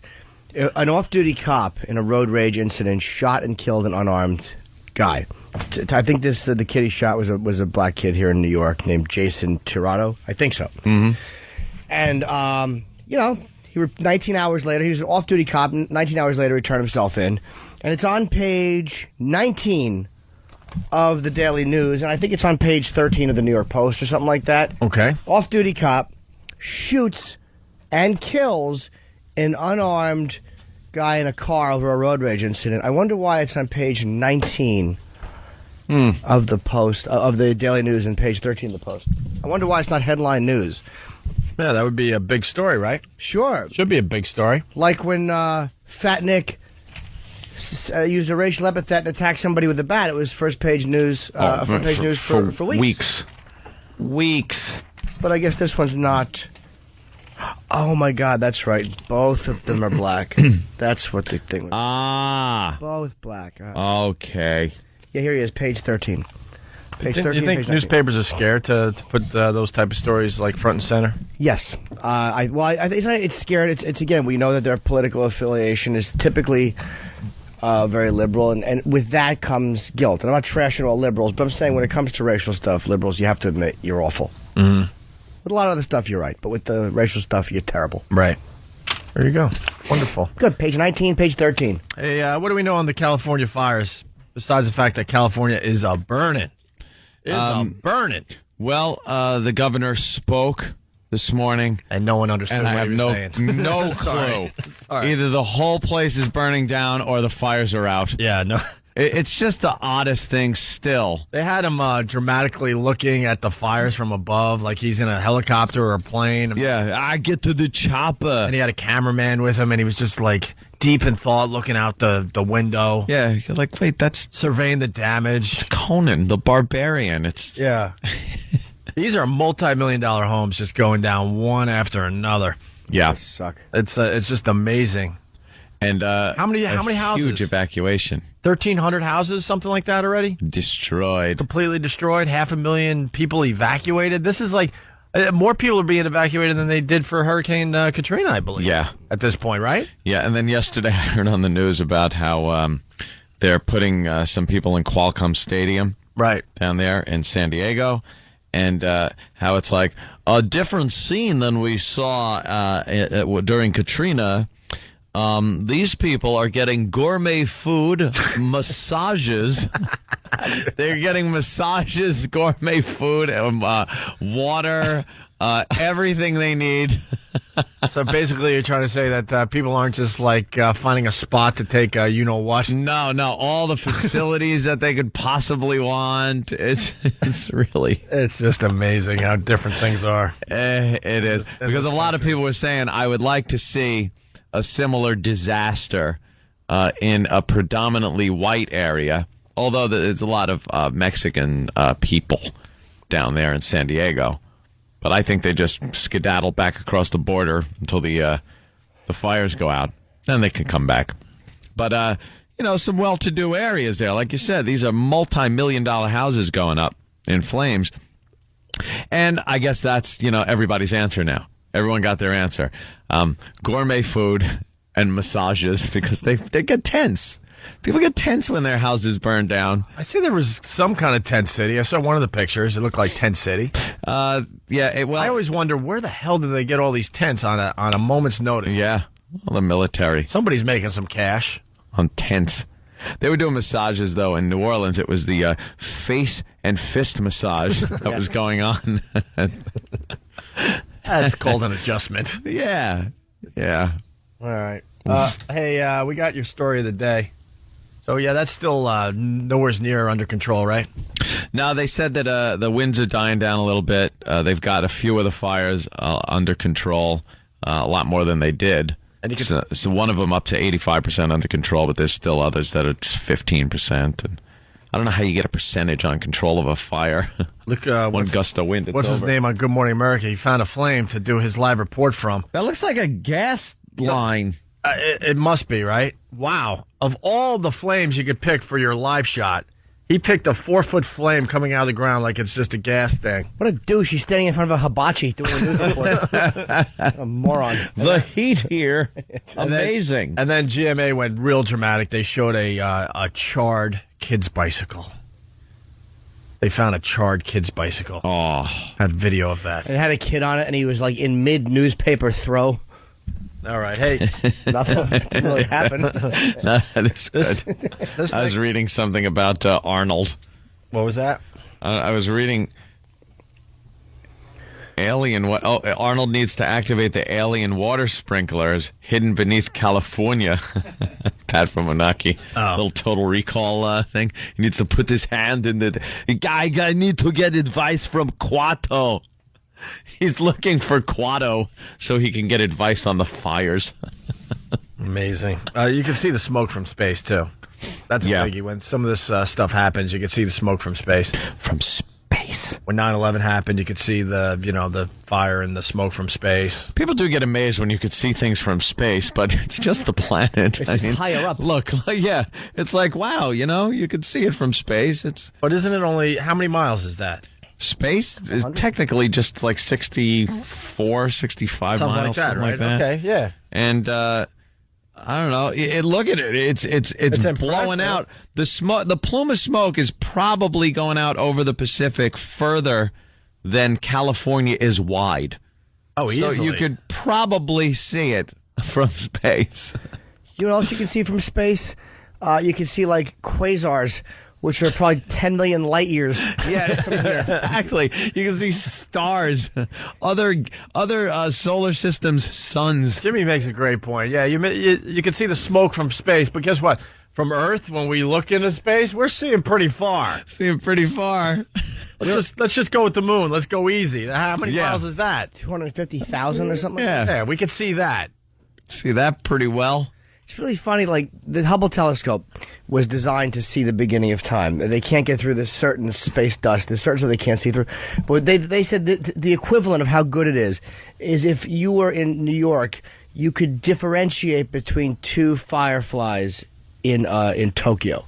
But why would you want to do that? Because what happens is fireflies hate when you lump them together. And like a lot of people would say, all fireflies look alike, and they've gotten a lot of their special interest groups together. And firefly Americans are very offended. Yes. And they said, if you can't differentiate between us with a silly telescope and it's crap. From halfway around the world. We agreed. There's a problem. There's one. Oh my God, there's the other. Send this thing up. Hey, let's get a Larry, and of course, all right. What happened to Larry? Larry, your mother, Larry. All right, he's gone. Hey, this story made us laugh really, really hard in the office, and it's a tough day for us to be laughing. But this one definitely made us laugh. Listen to this, dummy. Well, prosecutors are asking the public for help in their investigation against a Manhattan child therapist caught with porn on his computer. Dr. James Bond. All right, porn on his computer. Child psychologist, yeah. That's right. Oh, boy. That's not what made us laugh, obviously. That's probably not, by the way, that's probably not, I'm gonna guess. I've not heard this story, but I'm gonna guess that's not the whole story, because that's not really bad. WISPsucks.com. Interesting. Yes. And after, by the way, excuse me, after that last awful point I just made, I now understand why they took us off the air. These are jokes like that. This is where it gets exciting and fun. We live for this crap. Secretly, we live for this crap. No, Jimmy, there's more to the story. Was it a child psychologist working with kids? Child porn on his computer. What would make you laugh? Seriously, think it out, though, Jimmy. Seriously. If there were photos of him having sex with me in 1970. Would get a chuckle. The irony would be like, wow, I don't remember you. No, wait till you hear this one. On his computer. Dr. James Bonsek was arrested Thursday after a maintenance worker found pornographic pictures of young boys on his screensaver. Bonsek actually... Wow. Oops. Exactly. You know, maybe... Dude, we didn't even hear the rest of the story. We just started howling in the office. Howling. On his screensaver. On his screensaver. Set to go into screen save mode every 30 seconds. Right. Gotta save this screen. That's a rookie mistake. How frothed up are you that you have to have it right on your screensaver? On your screensaver. And, your screensaver is meant to save your screen, so it had to move around a little bit. So was it just some awful kiddie porn going from corner to corner of his screen? Yeah, just bouncing from border to border. I guarantee what happened was this dummy, like I did the same thing Ope did. I stole an idea, which was like I never had my screensaver be my photos. When I was at his place, and his screensaver is pictures of his photos. So I set my computer to do that, and I guarantee this guy didn't realize that it was going through his whole library of photos. Yeah, like slideshow. He didn't know how it worked. So it just, popped up. Bonsack was arrested Thursday after a maintenance worker found pornographic pictures of young boys on his screensaver. Bonsack actually lost his job as a school social worker in 1996 after former students accused him of misconduct. How amazing is that, though, on your screensaver? What's wrong with the Apple? Nothing at all. It's actually, Renee just brought me an Apple, but the bottom line is it's tapering. The Apple is wide on top and very narrow on the bottom. It looks like my Apple has jaw cancer. You ever see somebody after their jaw's taken off and they're talking into a spit bag? They just look silly. They really do. Just don't talk. Write it down. Just IM me. Hello. Hey, this is Jamie in Philly. I'm just saying I miss you guys already. Thank you. We're missed. Hello? Hey. Hey. You guys there? Yeah. You know what? I know you're probably tired of explaining it, but like I turned on YSP and heard music, and right away I knew something was wrong. So, I tried calling you guys before and never got through, and luckily I got through this time. Can you just tell me, what happened? YSP. I guess I haven't been listening for the last month. We've been hinting at this, like there was something wrong down there, and they decided to go in another direction, which I think is really, really stupid. Yeah. Really stupid. So, I've been listening. I guess I'm just kind of thick. No, I don't mean it. I don't mean to trash you. Maybe you weren't listening when we were talking about that situation over the last month, but it's been painfully obvious ever since our virus show down there that something was going on, and for some reason they were, I don't know, they just lied to our faces. The latest one is now this John Cook is saying that he did call Ant and I, and that's just a flat out lie. No, but that's what a wuss boy will do. They'll just panic and start making up lies to try to save face. But it's too late at this point. Everyone knows he's not a man. He's just not a man, this John Cook down there. It's one of these situations where the station was what it was back in, as they say, the day, and there were people there that were supportive of the show. Very cool. We got along with them very well. And then they bring in new people, and when new people come in and the old people go out, you got to figure out if you're going to get along, if they have these new harebrained ideas, if they're going to keep you. And apparently this guy didn't want us. It's weird in radio. It's the strangest thing when like a new PD comes in. For some reason, they can't work with the old people at the station. They have to completely clean house and bring in their own people, which I just never understood. Yeah, because why not embrace the show that's doing pretty well on that station and try to make it even better? Because maybe that's your job, is to try to now make it even better and get it back to where it was when we were doing afternoons for YSP back in the day. But this guy was just a complete dude. In all my years in radio, he's right there with this Dave Douglas from our old station, AAF in Boston. Oh. He is right there with Dave Douglas, just a wussy boy, not a man, will look you in the eye and tell you something that is just flat out not true, and then goes and hides after he tells you, that he's looking forward to working with you, and flipping the station back to rock is going to be great for the station, great for you guys, and we can't wait to have you guys down here. They actually drove to New York and sat across from a table, and I'm sitting here going, well, what changed between that and a mere 3 days later? Yeah, what the F could have happened? He just didn't like the show, and he's a megalomaniac and a douche. All right, if he didn't like the show, then you know what? Then have some weird excuse why he couldn't make the trip to New York, or don't come to New York at all. Something happened where he just didn't like it. Something happened, and I would love to know what. My comment, I'm sure, didn't help. Family values. Family values. Well, I don't know how I don't know how you get rid of a top-rated show. I just don't know how you do that. We try to keep it. I mean? I'll be honest, Tim. I'll be honest. We do try to keep it honest on this show. We weren't a top-rated show, but we weren't sucking to a point where we should have been thrown off the air. Okay, I mean the fact remains, because they will report it differently in the paper. The last ratings period that was important, we were 4th place, men 18 to 49. That's why we do this radio show, to talk to. Sorry to the ladies. I mean, we want them too, obviously, but in general, we really want to do very well. Men 18 to 49. We were okay. We were right. Mm-hmm. We were right there. And actually, the last few trends, we were kind of trending up. So it looked like the show was moving in the right direction. Men 18 to 34, which is pretty important too. We were in 3rd place.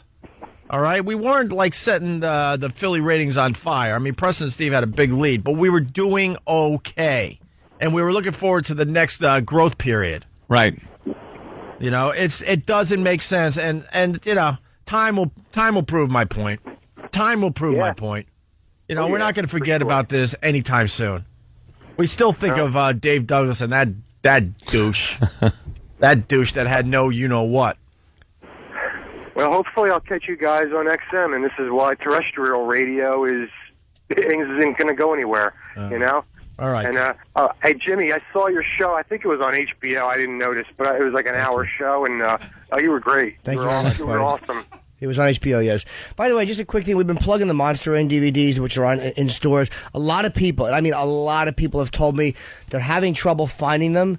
I think they're supposed to be in Best Buy. They're in FYE. I just don't know what stores they're in. I know Walmart turned us down, which we knew they would, and one more. But they're in Virgin, so try to find them there. But I got a lot of complaints in Connecticut, so all right. My apologies. Hey, Tim, you know, we're going to try to get back on in Philly, and I announced earlier, and I got to get it to Dan Gross from the Philadelphia Inquirer. I am more than willing to work for free in Philadelphia. More than willing to prove that it's not about money and that it's about passion and believing in the show and knowing we can do a good job down there. So we're going to do everything we can. And we what? I'll keep my fingers crossed. Yeah, thanks. Yeah. All right, Tim. Thank you. Let's go to Michael in South Jersey. Michael, what's up?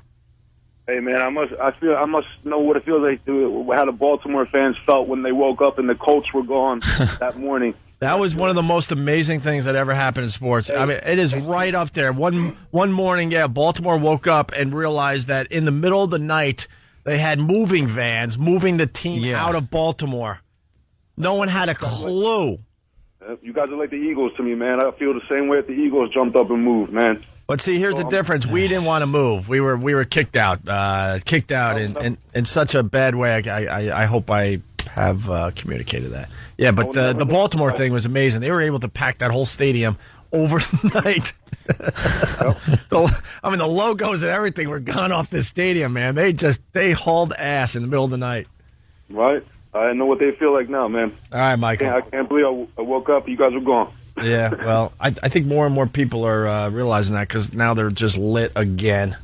All right. Do we have Tomorrow's Sound? Did we play it? Yes, I have it, but we didn't play it. All right, you want to play it? Yes, here it is. This one dedicated to the month of Erocktober. I bring nothing to the table. When you hear that tomorrow between 7 and 7:30, if you're the 10th caller, you're going to win the next $1,000, okay? And that sound will be up on onaradio.com. That's the place to go for the show rundowns as well. Yes, and the Jimmy. key is, remember, you have to hear that phrase, not when you see evidence of it in Eric's work. Right. Because it'll be tempting at 6:03 to start calling. Sorry, Eric. Let's go to Mike in Philly. Hey. Hey. I just want to say my buddy listens to you guys all the time, and all I hear from him all the time is how you bash Preston and Steve all the time. And I just want you guys to say how we beat you guys. Yeah, no, we open the air. What? We're number one, and we got you all kicked off the air. Now, first of all, we didn't bash Preston and Steve all the time. We did take our shots, and good for you. There's a lot of people listening to Preston and Steve. We honestly think that it's a sucky show. What can I tell you? Well, what sucks about it? Does it suck because they... I hate you, Mike, more than anything. I gotta like Mike. I hate you. It's really hurting my feelings. Suck because they frunk us. Let me think that over for a while. For those of you that keep asking me what frunkus means, it is from the Latin root meaning to frunk. To frunk. Yes. It's FRUNKUS. K with a silent CHE at the end and those two stupid dots over one of the letters. Stupid dots. What are those things called? The Germans can't get enough of them. Umlaut. Wow. What is it called? How do you know? Are you a linguist? Okay. He's a cunning linguist. All right. Unfortunately, the Philly situation has really shut down the phones today. No one could get through to do Wake Up Your Spouse or any of the other fine things we do with this radio show on a Wednesday. It is Whip 'em Out Wednesday, but it's all Philly calls. Yeah. Passionate Philly listeners pissed off today. There you go. Maybe you can just tune on YSP and listen to some Chili Peppers that you're not listening to on your iPod because you're bored of it. Well, Enjoy. no, Jimmy. Recently, instead of having us on, they played U2 Pride in the Name of Love. Uh-huh. I'm a big U2 fan, so Of course. that's tough to handle that one. Nirvana, I'm a huge Nirvana fan. They played Lithium today. Foo Fighters, Times Like These. Linkin Park, Crawling, which is cool. And then Ozzy Osbourne, Mama, I'm Coming Home. He's only playing Ozzy because he's expecting me to now speak highly of the station. Right. True. I'm not that shallow. Right. Ozzy can fall into a ditch filled with feces. What do you think of them apples? Stupid otta face. What do you think of that? You do look like him. Sorry. He didn't like your joke. I know he did. And I hated his faggoty corporate smile. His little fruity corporate smile when he went, hey, you couldn't come up with a better one than that? Yeah. Excuse me. Don't be passive-aggressive. That's a woman's quality. That was a good one. You come up with one. That meant that he was very bothered by that. Of course he was. Very bothered. And Unfunny people hate being teased. And we're talking about John Cook, Wussy Yes. Boy, that's now in charge of YSP. He knows what he's doing.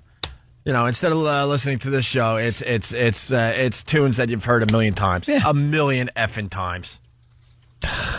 Like, I try to get into people's heads sometime. I'm like, all right, I'm sitting there. I'm like, all right. How would you even think that playing this crap is better than what we're doing? Seriously. Yeah. We're not on every day, but our average is pretty up there.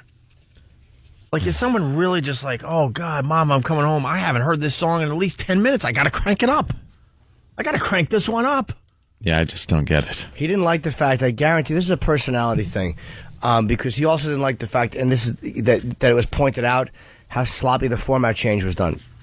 That was sloppily handled. No fault to Kid Chris's. I mean, that wasn't Chris's fault. I didn't say that on the air. We did. We said it because it was true. It was weirdly done. Can I just jump in here, Jimmy? All right. It should be brought up. Yeah. I was very, very bothered when we were part of that format switch, and I knew something was like I felt like the guy really didn't know what he was doing. I really did. They promoted like all day or for maybe more than a day that there was going to be a huge announcement on Kid Chris's show at 5 o'clock on YSP. Right. And everyone knew that meant probably The Rock is coming back, but they were going to officially announce that, and they wanted Ant and I and Jimmy there. And we came in and we hung out with Kid Chris, and, you know, we had a good time with him, whatever. And then all of a sudden, I see a camera guy in there, and there's a banner on the wall that's like a plastic banner that is not even put on the wall straight. It's kind of sideways, and it's the old logo, the Free FM logo. And it was tiny. That was the only idea you had that this station was changing formats, and it was just us in the studio. And there was a camera guy in there. I'm like, wow. And I'm thinking as a radio guy, I'm like, what a great opportunity. You're gonna flip formats, and this is going to be on the news. They have a good connection with Fox down there. And the banner is just kind of askew, just kind of hanging. They had to try to keep taping it. Remember the Scotch tape? It kept falling. It kept falling and showing the new logo, and the camera guy's even like, all right, well, maybe I can make something out of this. This is the big reveal. And then the big reveal, they pulled the banner, and then there's the new logo, and I'm like, wow, it just should have been much more exciting than this. A lot bigger. And then Kid Chris made the announcement, and then they played this like long production piece, you know, talking about how The Rock is back. And then I'm thinking to myself, what a great opportunity. You got a huge amount of people listening right now. You should hang and have a party atmosphere for at least a half hour to an hour. Like, wow, it's back, and, you know, MMR's in trouble, and we're going to be playing rock, and we got the attitude back, and we're so excited. Maybe beers and champagne, maybe a little party. And that was it. All of a sudden, Kid Chris plays the first song, and John Cook goes, all right, cool, thanks, guys. And that was it. And we walked out awkwardly like, wow, this is the first day of this. And I thought to myself, they're in trouble. And I immediately, because then we went to the steak joint, I think, or that was the next day, whatever. I immediately called corporate. I'm like, I'm really bothered with the situation down here. I'm really bothered. It was handled badly, and we teased him on the air. I know you said something, but it wasn't horrible what you said. It was just pointed out it was sloppily done. It was poorly done. And the bottom line is, again, a guy, an unfunny corporate men's room tapper, which is what he is. He's a men's room tapper. He brings his own empty shopping bags into every men's room just in case. Cannot handle being criticized or teased like that. Yeah. And that's, I think, a big part of the problem. And that was the issue I had with YSP when we went back to them, is that the lack of passion as far as a radio station goes. I'm like, wow, there is like no passion in this place. And there was like Karen Bucket, she finally gave up. I don't know what her issue was, but I feel like she gave up, and she had no choice. She just had it. Like, because she was still trying to do the rah-rah, I know what this place could be, and it was just like, it was nothing. Yeah. You know, and this was stuff I was saying, you know, behind the scenes of corporate. Like, I'm really bothered. Like, they seem really lost down there. And if this format flip and how they did it is any indication, I don't really see how they're going to turn this thing around anytime soon. Turn this thing around. It would have been cooler if they just had somebody say, The Rock is back, and they went, ta-da! It was horrible. And again, it wasn't Chris's fault. He just... I'm not even trashing him. No, I'm not. I don't know what he's all about, because people are like, oh, you're going to start trashing him. I don't really know what he's about. He's been able to play it perfectly where he's friends with us and Howard, which is amazing, but whatever. You know, we'll see what his true colors are as this moves forward. But I don't have an issue with the guy as I sit here today. No. He never like trashed us that I know of. No. But the banner then curled up. And then the Fox guy is like, can someone like straighten that out? So the camera guy's even like, can someone straighten that out? I'm trying to get a good shot of this for, you know, TV. All right. They're playing Dirty Deeds Done Dirt Cheap. I like ACD. I happen to like Bon Scott a lot, and let's hope that John Cook winds up the same way he did, choking on his own vomit in a chilly car. Guess who you look like. And now it's Beck. Now it's Beck loser. I guess we're the losers, so maybe they could dedicate that to us today. Attack. What? Oh, we got a break? Okay. It's Opie and Anthony.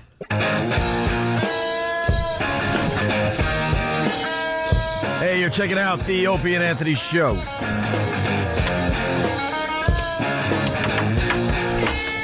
I'm very happy today. In 2 hours, aside from the awful Philly situation, in 2 hours we got Arlie Army calling in. Oh, yeah. Gunnery Sergeant Hartman from Full Metal Jacket. I'm very happy. Hoorah! He's very entertaining. I was gone when he was in the studio that one time. Yes. He's called us a couple times. He gives some good radio there. Oh, man. He was talking about his past. Oof. No wonder he ended up in the Marines. So we're not the best relationship with his dad. No. Oof. Oh, yeah. Brutal. Maybe we'll get into that later today. 1 million people forced to flee California wildfires. That's just an amazing number if you think about it. Yeah. 1 million people. It's got to be 5-10 houses. Perhaps more than that, Anthony. How many houses are done? 1,300? I don't know. I would think 1,300 more than plus. that. 1,300 plus. Well, finally, there's 500,000 left. Oh, but their houses aren't all burned. Yeah. What are they?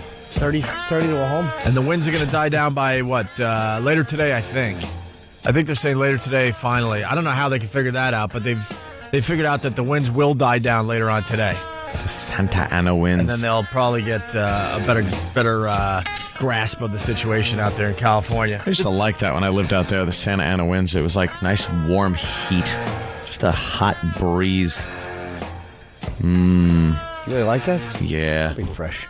Keep you warm. Why would you like that? Because it was like around this time of year, and in California, usually it's the start of the rainy season. It's just raining. Yuck. And then you get the Santa Anas coming in, and it would be nice and dry and hot. They sure could use some rain right about now. Well, let me tell you. Let's go to the map and see if they're going to get that well-needed rain here. And then we're talking about the southeast in a drought situation. They're going to be out of water in about 80 days. There you go. That's what they say. Georgia, going to be out of water in 80 days. Oh, really? So that means everyone in Georgia will die of thirst, I guess. They make it sound that imperative. What do you mean they're going to be out of water? There's a huge drought going on. Yeah, no, I and the reservoirs will just dry up and they won't have any water. You'll turn your faucet and nothing will come out. For the first time ever. I got to get into some of that bottled water stock. Yes. I'd be shipping those down there. Like crazy. Hey, in other news, by the way, to the faithful listeners, thanks for bearing with us today. We greatly appreciate it. It's a weird day for us. And some idiot on instant feedback, get over it. They're saying get over it. John C. from Philly. It's like, we get it. You're not on in Philly anymore. Get over it. Dude, it's 2 hours old. You got to give us a break every once in a while. It's 2 hours old. This isn't like, this is next week, and we're like, and another thing. And it's not, the mic isn't working, and we're just going off on that. It's kind of important. It's a bit of a distraction. And it's seriously, it's 2 hours old. Like, I could go to the phones right now. People are finding out for the first time right now that we're not on down in Philly because they listen to the show later on in the morning because they don't have to get up as early. Look at the phones. They're all about what the F is going on. But one instant feedbacker, he's going to talk for everyone. Why don't you just get over it already? It's been 2 hours. Get over it. Okay. Maybe you don't understand passion. Maybe you don't understand what passion's all how about. About you get over, something that happens in your life. Right. That kind of affects you and changes your job status or something like that. Yeah. Just get over it. In 2 hours. Yeah. Because seriously, it's 2 hours old officially. Tiny store clerk swings axe at robber. This is the dumbest story ever. This is the video of the day on all the news shows. They're showing this one ad nauseum. Some little Turkish woman. Little Turkish woman. And recently you were telling me that this is the type of videos you like watching on YouTube and Break.com. Oh, absolutely. All the other video sites. Surveillance camera footage from convenience stores being robbed is just an all-day event. You could sit there at break and just watch them. They're fascinating. Sometimes people get killed. Sometimes not. Sometimes the bad guy gets killed. Sometimes no one gets killed, but it's a great fight. Yeah. It's just entertaining. It's real-life crap. And this one, some Turkish woman defended herself against an armed gunman with an axe. Yeah, let's follow this story closely, because this isn't gonna play out well in the coming months. No. Because most of the time when like a clerk's in one of these situations and the news tries to interview them, they're like, no comment, no question. They don't want any attention on the fact that they just fended off a scary, scary robber. Mm-hmm. Because now the robber, I'm thinking, we'll get to the audio in a second here. Now the robber's friends are laughing at him. Yeah, he's being mocked. He's being mocked at a 90, I think she was less than 90 pounds. 85 pounds. 85-pound Turkish woman with an axe fended him off.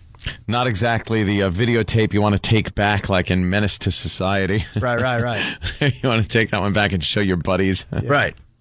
But here's the story. Oh, by the way, she's a good one. She's under 5 feet tall, too. Yeah, she's like a progeria kid with an axe. Yeah. Stupid thing on her head. She's officially a midget. I think midget starts at, 4'10", something like that. I think she's officially a midget. She's little, and she's just rail thin. Right. The surveillance video is really stunning. A tiny clerk right there defending her store from an armed robber by brandishing an axe. This happened on Long Island. CBS 2's Jennifer McLogan spoke to the brave young woman about her frightening experience. I grabbed it like... She stands less than 5 feet and weighs only 90 pounds, but Hafize Sahin can wield an axe like Paul Bunyan. I said, get out of here, get out of here. I don't want you here. I grabbed him axe, and then trying to hit him, and, that's it. Did you fear for your life? Yeah. Yeah. By the way, this is a perfect example why ONDARadio.com rules. Stephen S. from Bayshore, he does the show rundown. Now, you got to see this video. This video will be up on that site later on today. Later on this morning, matter of fact. Because you got to see this tiny little thing with this really strange-looking axe, by the way. It looks like she brought the axe from... her homeland from in Turkey. It's like, I explained it as a witch's axe. It's bizarre looking. It's like a shortened Grim Reaper little sickle. This is how it should have ended. Get out of the store. Leave me, leave me. Ah! That's how it should have ended. They call her a brave woman.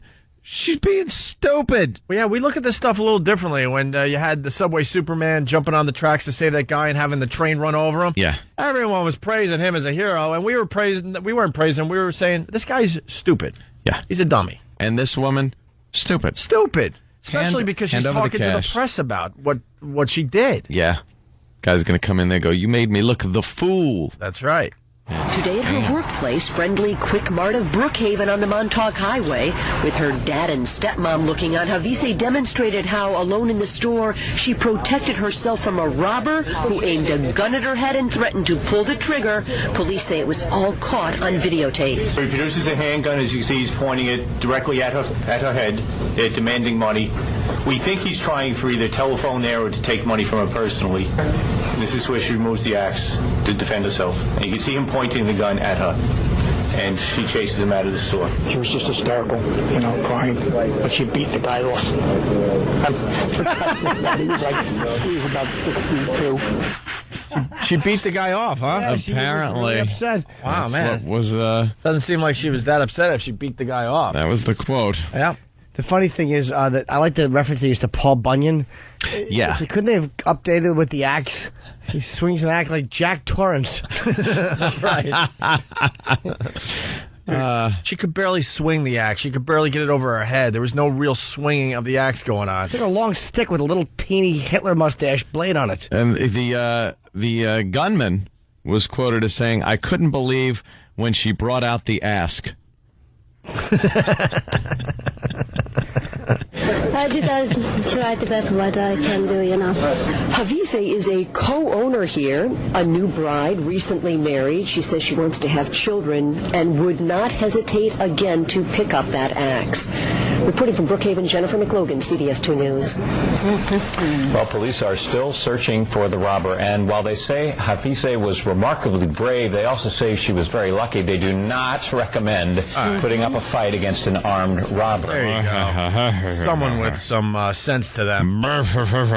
And we recommend you never talk to the media about it and brag about how your tiny, tiny little body fended off a monster. We're actually saying don't do anything this idiot from Turkey did. Right. What a dolt. Really dumb. Gun beats axe in a fight. Every time. Face to face. Gun beats axe. Don't make a maniac out of me. I would sit there and go, look, I don't make enough money for this. Take whatever the hell you want. It's not the store owner. It's a clerk. Let him have whatever the F he wants at that point. Her family owns it, I think. Oh, the family owns it? Which doesn't matter. They should still give the money up. Wow. Well, of course you give the money up. Little stupid long axe. You do. Sure, it's all insured. All right. It's not an axe. Quickie Mart. Following the news here, well, Halloween is 8 days away or something like that. Less than 8 days, I guess, right? Ooh, I know. I got to hang that stupid sign on my door. It is the law, Jim. Yeah. And every day we're just giving you a little taste of what the news is doing as far as Halloween goes. Yeah. Doing their Halloween stories. Mm-hmm. Mm-hmm. Because there's scary people out there. They want to scare you. Or they want you to have healthy treats for the kids. Oh, really? Is that another thing? Healthy treats. Here's today's Halloween angle. Every day is something different. With the years. Sorry, that would be me. Hey! That's me on Halloween. Let's separate a little bit. I enjoy the screaming kids saying trick or treat. It's adorable. That's me. Trick or treat! Hey! Just firing out the window. Look, it's a little soldier coming to my door. I hope you're armed for real. Now get off my lawn. It's mined. That would be great if you mined your lawn. I'll just mine it. Candy here. Good luck. Daddy, what does face toward enemy mean? Leave the trick-or-treaters alone. Oh, okay. I won't shoot him. It's an Ovaltine commercial. Spookiest holiday approaching, consumers are looking to celebrate. The most popular Halloween activity this year, of course, giving out the treats. Now, candy everybody wants. But with childhood obesity rates on the rise, how can parents make sure their kids don't overdo it? I know. For Halloween that you should throw little gym memberships into their bags. Yeah, they'll love it. You throw in their bags, they open their bag, you throw a set of parents that knows how to control their little fat pig child's eating habits. Who cares? A bottled water for the kids? You know what? Let the kids have their stupid candy on Halloween. Yeah. Life's tough. Give them their day to just eat as much effing candy as they want. Worry about their health issues another day. Yeah, but then you might end up like the Nagels. Huh? Having to worry about their boy. Did you stuff the candy in your little fat face, Yeah, he would store it in his neck pouch for winter. When did we start talking about enabling? We're talking about... E-Rock, did you just as you're trick-or-treating, you went home with no candy in the bag, just empty wrappers because you were just shoving candy in your face? No. I can't hear you. No? Every November 1st, he would just wake up with a bellyache and the runs. Firing out candy corn like a machine gun. And he would actually he would eat so fast, he would eat a bunch of wrappers too, not knowing. He'd probably come home from Halloween with his little hands all chocolatey. And he goes, I ate all my candy. And he was 16. Just go to bed, retard. Swallowing your gum. No. And having problems as it's trying to exit. There wasn't a lot of Halloween candy I could eat. Why? Because I can't eat chocolate and caramel and stuff. Why? You're that fat and you can't eat chocolate? No, I don't like it. It doesn't agree with me at all. What, are you lactose intolerant? No, I never liked chocolate or caramel or marshmallows, things like that. Communist. What's your favorite candy? Yeah, what is your favorite candy? What do you fatten up on? Probably like Starburst. Starburst fruit chews. Stink. I know. Compared to chocolate. One Starburst is good. Anything after one, it just makes you feel you're going to go into a diabetic coma. My sister's married to Mike, right? Mike's side of the family love all the sweet candy. Just all that awful, like green apple sour. Like when you were a kid, yeah. Just all that stuff I would just throw away. I don't want any of this crap. Yeah. And hates chocolate. And our family just loves chocolate and hates all that. That over-the-top sweet and sour stuff. Oh, E-Rock. Yeah, never a big fan of the chocolate stuff. What else did you like? Those long papers with the little dot candies on it? No, those were bad. He probably liked that, and he liked taffy. And what are those sugar daddies? Those awful... Oh, sugar daddy. Did you eat Mary Jane's? Those awful peanut butter... Why are they still pull making your Mary fillings Jane's? out? No one I likes don't know them. who the hell makes The public those. has spoken. Yeah, it's time to retire Mary Jane's. Yes, and don't forget about E-Rock's costume. He was a GoBot. We are looking at a picture of him in a GoBot costume. Ew, is that you?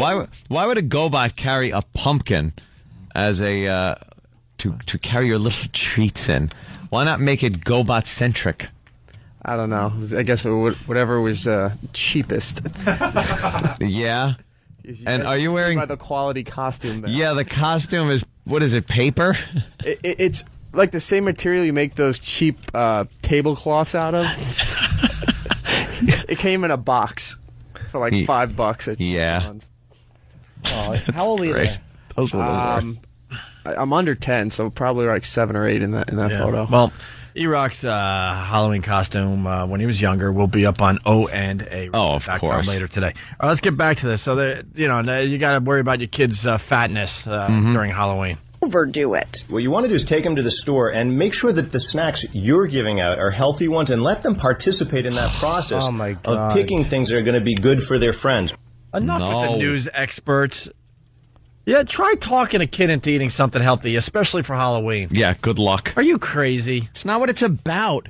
They try to take these holidays and just change them into something completely different than it was. It's about just getting horrid candy and eating it for a day. And just eating as much as humanly possible, where you do have the bellyache and where you do make the poop castles the next day. Ugh. That's kind of disgusting. Steve went thumbs up on that, though. Of course you did. Yeah.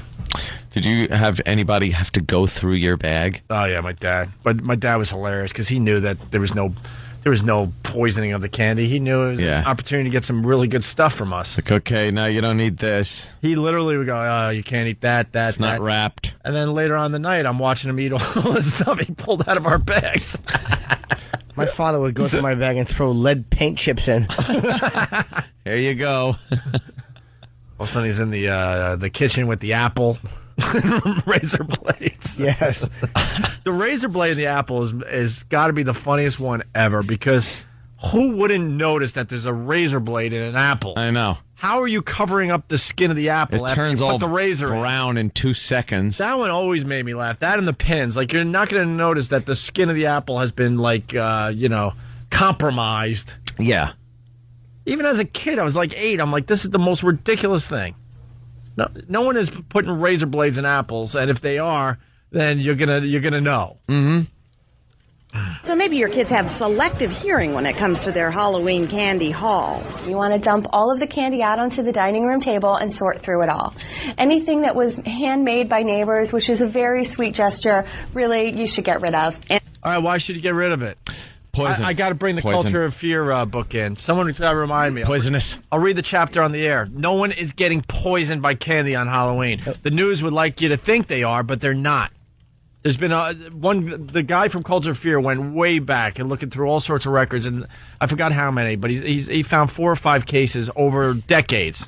And it turned out, I think all of them except one were kids being poisoned by their own family for insurance money. Was it? Now, are they saying not to accept this stuff because of, like, somebody else raised food allergies, which is one reason that they don't allow it in schools anymore? Is that what she's saying, or is she being I paranoid? think she's just hose paranoid. bag? Just scared of the crap out of everybody. Poor By old neighbors, bags which is a very cooking sweet things. gesture, really, you should get rid of. And some alternatives to the sugar. They can look for some sugar-free candies. Also, you can look for products that have sweet benefits. So that's something maybe where something has been added, like vitamin C or calcium. Also, look for candies that contain natural fruit juices.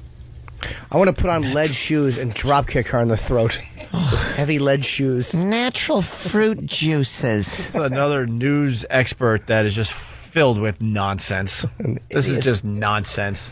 If you can get the kids interested in this sort of scavenger hunt in the aisles of the supermarket for something their friends are going to like, then you're creating a pattern in them to actually go looking for that stuff themselves. Participating in the fun is important to keep kids on a healthy Halloween track. By the way, it wasn't explained in that clip. The scavenger hunt in a supermarket is a scavenger hunt looking for healthy stuff. Healthy stuff. And that way when they go out, they'll be more inclined to get the healthy stuff. No, you won't. Let's talk to the parents that have 8-year-olds right now. Mhm. Take your 8-year-old to a supermarket and say, I want you to run around and find healthy foods. Shut up. Hey, Ma, I found the radishes. Good boy. All your friends will love them. Kids would rather get stool samples dropped in their bags. Radishes. Radishes. Worst vegetable. What do you say? Radish. Terry I love radishes. That's why I brought up the bit. I don't want... Very good. I like the radish. You like a radish? Sure do. I steal radishes all the time when I'm in the supermarket. Like, pluck one off and start chomping away while I'm doing my shopping. No. Wipe it on my leg. That's clean enough, and I get right in there. They'll all be going to the Joneses because the Joneses are giving out celery with peanut butter on them. People would give that out. I go with celery. I go with worst vegetable. I go with squash. Yeah. Brussels sprouts. I love Brussels sprouts. I don't mind. Do you a good really like Brussels sprout? I can't get enough of them. Good with God. lemon juice They're on good, them. right? Yeah. I used to Love hate. it. I used to It tastes hate like popcorn. I used to hate asparagus, and then I just realized that my mom didn't know how to cook asparagus growing up. Yeah. She'd boil the crap out of it to the point it was just this mushy thing on the plate. And now asparagus is one of my favorite vegetables. I'm kind of new to the asparagus thing myself. A little grilled I like it. asparagus, amazing. But as a kid, I would cry if I saw that coming my way. But Brussels sprouts, beets, I like a Brussels sprout. Should have grown up in my house and with squash. your awful portions. It wouldn't give you time to hate the food. Little sliver of meatloaf. Here's your portion. Oh, really? My mother's awful portions. Oh, she didn't put out a good portion. I didn't know our portions sucked so bad. Portions. A dollop of little potatoes until somebody came over and goes, that's all? Oh, what? You had an honest friend or something? Yeah. My mother's meatloaf with the way too red sauce on top. Oh. It was like Carrot Top after being like just burned. That's what we had burned Carrot Top head. It was my meatloaf. Meatloaf is supposed to be like meat loaf, not like I used to hate that red sauce on the top. Oh, poor Jimmy. And what was it, just a little sliver? I never knew how stinky the portions were. Rotten little awful portions. Here's a portion. Go to build your stomach growling. I used to wake up with flies on me. What was the small portions all about? I don't know. The Nortons, just like the Nortons, are a small portion family. That's funny. I don't know why. Well, your mom looks bird-like, like she eats like a bird. So maybe to her that was a big meal. That was a big meal. Just a little. Speaking of portions, I read. I think it was yesterday. You know, when you go to a restaurant, what they give you on average is the equivalent of 3 portions. Why? Because they want to give you a lot of food. Because the biggest fear if you own a restaurant is having someone walk away hungry, so they will overfeed you. And on average, it's the equivalent of 3 portions. Wow. That's why so much of it gets thrown into the dumpster. Or on the street outside this station to stink in the morning. Yeah. All right. Let's say hi to Laura in Jersey. Laura! Hey, guys. How are you? Good. I just want to tell you, my little guy started kindergarten, right, this year, and they send home all these pamphlets and everything else. For their birthday, you can't have cupcakes, you can't send any, you have to send healthy snacks and all this crap. For their birthday, they want you to send in carrot sticks and ranch dressing. Seriously? Seriously. Yeah, I'm learning a little bit about the kid thing because my sister and my brothers, they got kids up at that age. And some of the stuff that is going on in these schools is just amazing. What has changed? We all grew up, and our friends, they would have a birthday, and their mommy would cook freaking homemade cupcakes, bring them in. You had a nice homemade cupcake treat. Yeah. And now, if you bring any of that stuff in, it has to be store-bought, and it can't be unwrapped. It has to be sealed. So what happened? Was there an epidemic of kids being, killed and poisoned? No. We all grew up fine eating this. But absolutely nothing with peanuts either. You have to read every ingredient. Oh, yeah. Even the brownie box. Oh, poison little bastards. They sub it out to somebody, and they have may containing peanuts, so you can't. Here's have another thing. When we were growing up, no peanut allergy. Sorry, there just wasn't a peanut allergy. Yeah, I don't know. We'd have beat up a kid that said he had peanut allergy. Shove peanuts down his throat. Yeah. Choke him. Hey, Anthony, can you do me a favor? What? Talk about your ex-mother-in-law, please. No, she's not around anymore. Yeah, she died. She died. What? She passed. She passed on. Oh, she's God. not around. Laura's all uncomfortable now. Ooh, sorry. Did she really die? No. Yeah, I know you don't really care. But... she's gone. Oh, God. She went up. Home? She had to circumnavigate her way to heaven by only making right-hand turns. Because she didn't make left-hand turns, and she realized 3 rights make a left. Now I'm together again with Chester, and he has told me because in heaven you can talk to your pets because it's heaven. Shut up! Chester told me Shut up! that he... Shut up! Hey, shut up! Shut up! Oh, man. Shut up! Thank you. Bullhorns in heaven, too. See my day. Shut up! I love you guys. You ask for something and you get it. Chester told me that he didn't die of natural causes. Chester died from a kick to the liver. Shut up! A hard kick to the liver delivered by Greg Opie Hughes.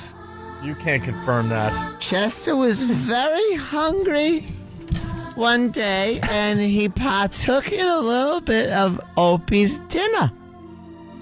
An entire steak and his potatoes. Prime rib. It was a prime rib. If this was true, I would be eating prime rib. And Opie went downstairs to watch the basketball game, and I heard a little yelping from Chester. And I went, Chester, are you okay down there? And he came limping up the stairs. That's not true. And he was never the same. I used to have to carry him up to bed. And then one day I was told he had a liver cancer, and he died. But we all know the truth now. The Lord told me that Opie had killed my dog. How did I give your dog liver cancer? Explain that one. You kicked my Chester in the liver. And that caused cancer? I heard him yelp. And that caused cancer? Yes, it caused something. Because he was in an urn for quite a while. Thank you, Laura. Thank you very much. All right, hey, what's tomorrow's sound for the $1,000? What? You're on. The sound? Yeah. Oh, crap. I got to get the other template. Yeah. Here it is. This is what you're listening for tomorrow to win $1,000. I bring nothing to the table. We'll play that between 7 and 7:30 tomorrow. It's Opie and Anthony. We'll mop up next. Opie and Anthony. Infamous CJs. Phones are still lit about the Philly situation. We'll move on from that in the very near future. Don't worry. Once again, for the faithful listeners, thanks for hanging in there today. Just it's a major distraction. What can I tell you? We got Dan Gross from the Philadelphia Inquirer on the line here. Dan, yo, what's going on, buddy? Not too much. Sorry to hear about your situation down here. Thank you. Yeah, we're not happy about it. That's for sure. Yeah, that's why I called Steve yesterday. I was hoping that if you guys were pissed, you would be happy to tell me, so I could have worked it into my story today. So did that sort of take you off guard? We had a feeling it was coming, even though no one was talking to us down there anymore. I mean, right. I hopefully you've been listening to the show, but basically, David, the GM, and John Cook, the new PD, they came up to New York to tell us they were going to flip to back to the Rock at YSP, and they wanted us to be a big part of it. And they were showing us new logos, and they came to New York just to tell us before they told anybody else, and they were excited to work with us. And John Cook's like, I'm a big fan, and I'm friends with Tim Sabian. I've heard a lot of great things about you guys, and I can't wait to work for you. And it was, all right, this is really cool. We're pumped. And then we went down there a mere few days later. We broadcasted live. The reaction was amazing. We did our comedy show. There was close to 10,000 people in Camden. And then we signed autographs for 2 hours. I'm like, wow, really feeling good about this whole Philly thing. And finally, I think we have a real good chance to make the ratings pop in Philly because we really believe that us anchoring a rock station could work. Right. And then we go back to New York, and we never heard from the guy again. And it's got to be pointed out that he made it perfectly clear when he was face-to-face with us. He's like, I'm going to bother you guys on a daily basis about what's going on in Philly. So you could bring some of the Philly stuff to your syndicated radio show. And I'm like, in a good way. He was going to supply us with information so we can make sure we're on top of the top stories and this and that. I'm like, that's great. That's exactly what we look for in a PD. We want to be in touch with the PDs, and we want them feeding us info, and then it's up to us to filter it and try to, make it interesting for the rest of the country. That's what you do with a syndicated show. And then we come back to New York, and we never hear from the guy again. And we start bitching, complaining on the air, off the air.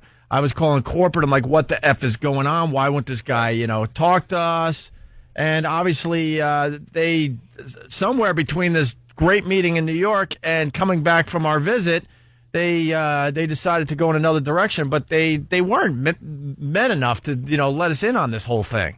Yeah, it did seem bizarre because it was. I had reported. I think it was September 20th that this rumor was out there that they were going to drop you guys in the fall or in the spring and bring Krista Mornings, but that was like just after you guys left town and you had the big successful show and everything. And Dan, let's be honest, it's not a rumor. You got some really good connections, and when I saw you print that, I went right to corporate with this. Right to corporate. I was like, what is going on? And why isn't this guy calling us back? And no one didn't give you a straight answer? No, absolutely not.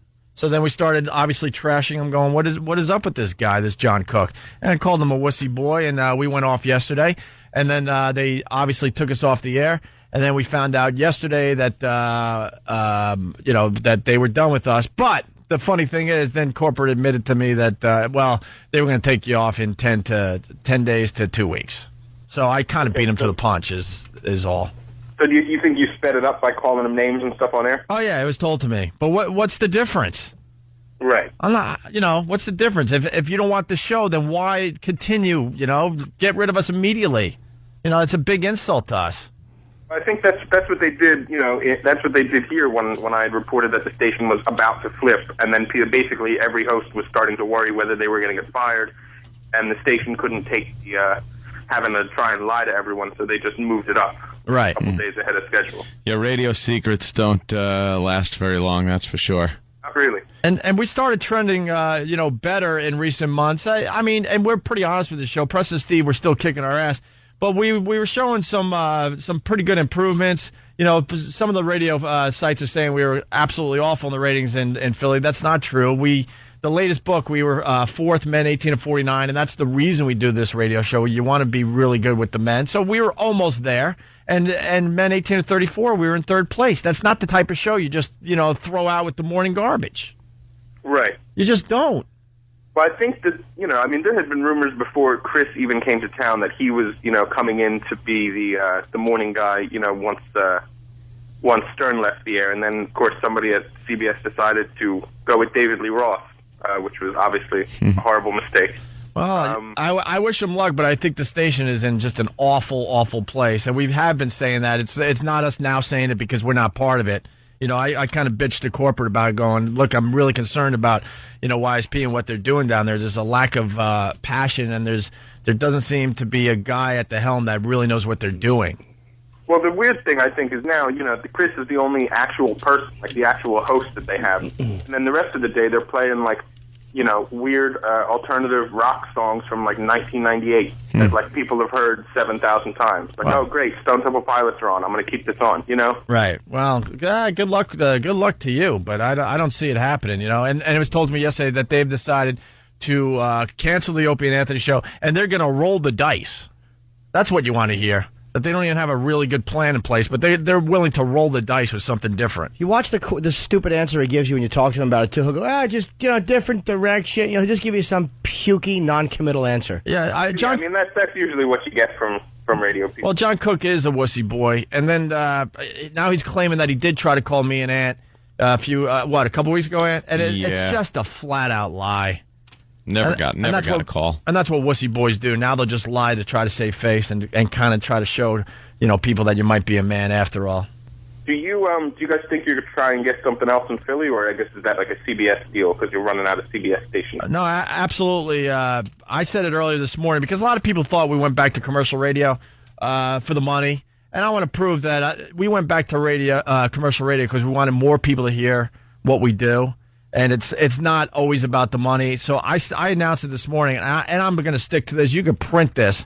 I will work for free in Philly to prove that I'm doing it for the passion of the whole thing. I don't need money to be heard in Philly. I will work for another station for free. That's how much I believe in this show and how much I believe in the Philly market. And I don't want any owner down there going, I kind of like these guys, but they're a little bit expensive for my taste. So let's get that right out of the way. My salary, free. Free. So any Philly station that wants you guys can call today, and you'll entertain the notion of working for them for nothing. I, Opie, say today that I will work for free on the Philly airwave. I'll do it for like $10. Yes. How about Norton? How much does he want? I take the remainder of their salaries and I add it to mine, and I divvy it up as I see fit. $10. Anthony's just taking what I already make. I will work for free to prove a point that I'm doing it because I really believe in the show. I believe in Philadelphia, and I want to make it work. And I want to show Philly that we can be, Preston and Steve, if we have the right people behind us pushing the show. Absolutely. Cool. Well, hopefully somebody will take you up on this. There you go. All right, Dan. All right. Thanks, guys. Take it easy, man. Later on. Dan Gross from the Philadelphia Inquirer. Tomorrow we won't talk about this as much, I promise. Thanks for hanging in there today. Yeah. Hello, Phil. Oh.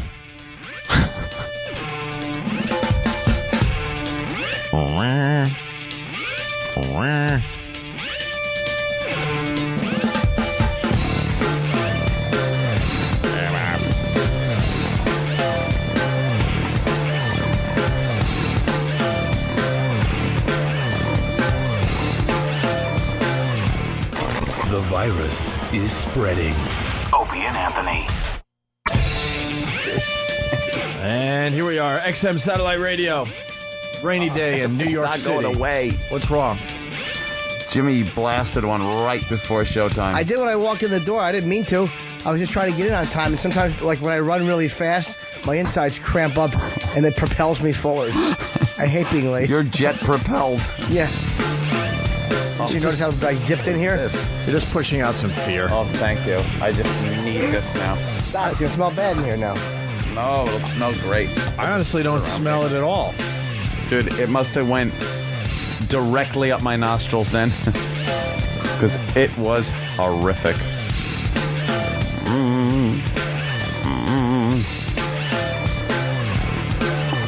All right.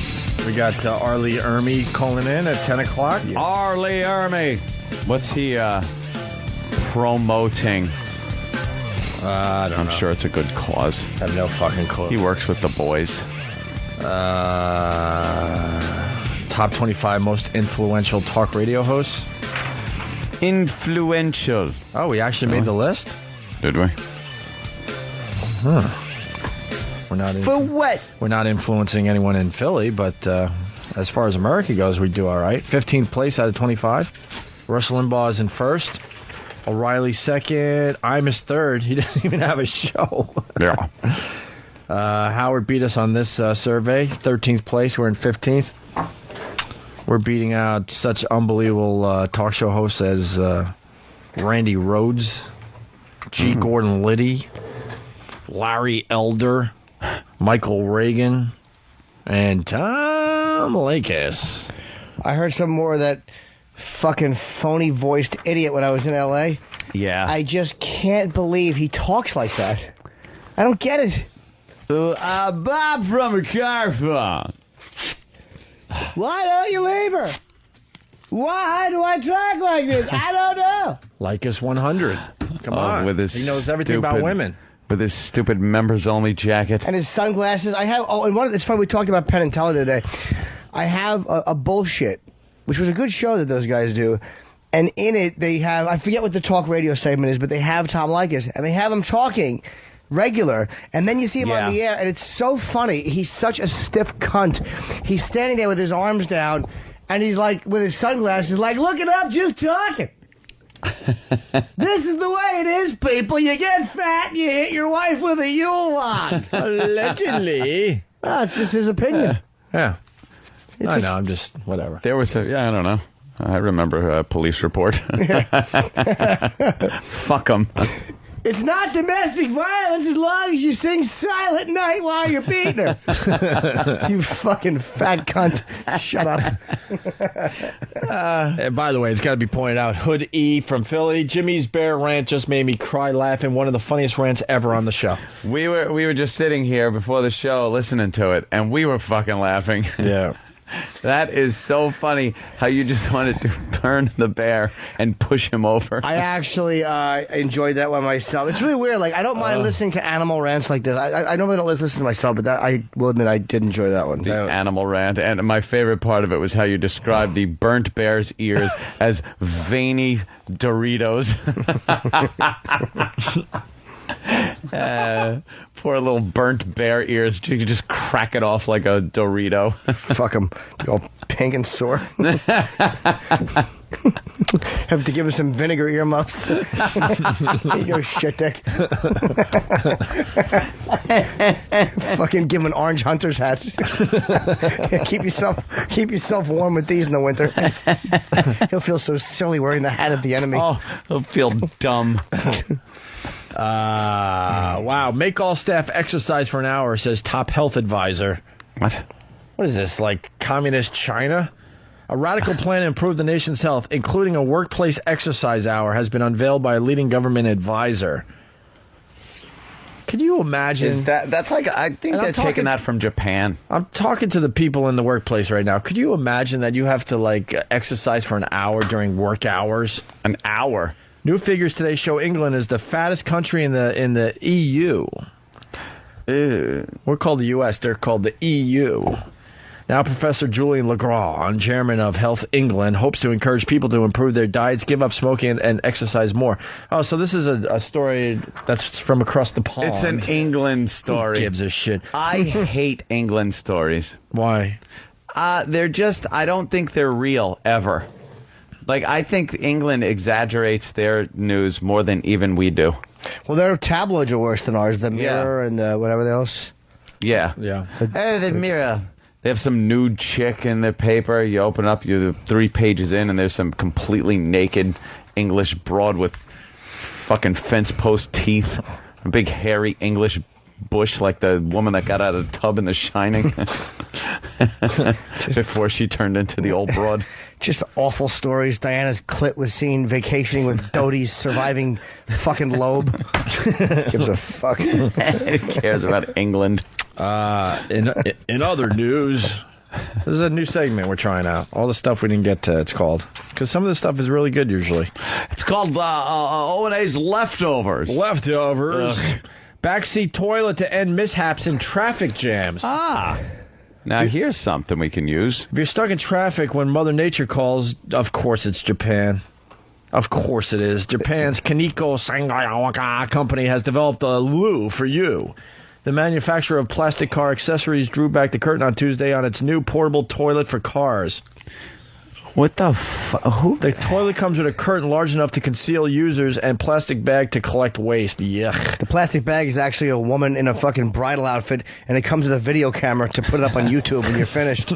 Lovely culture. The commode will come in handy during major disasters such as earthquakes or when you are caught in a traffic jam. If you're caught in an earthquake, who gives a shit where you shit? Yeah. You have bigger problems on your hand. Exactly. You probably fall off the ball anyway with the whole planet rumbling. Shit all over your front seat. And here is some audio of someone actually using the toilet. Or not. The pot's try again. Or, there we go. That should have been on.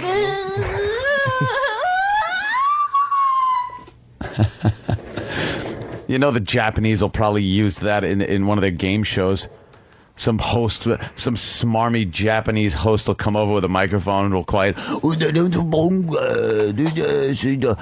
and then rip the door open while someone's taking a dump. He'll laugh. They're just cruel to each other. And in the funny toilet, they've put like a fucking an M80.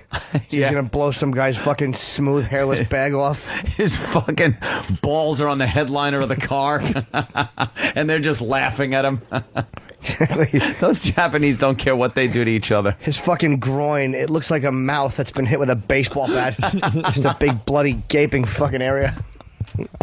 And his little balls have been blown off. They're just hitting. They're just stuck to the fucking headliner like Tyson gave him an uppercut.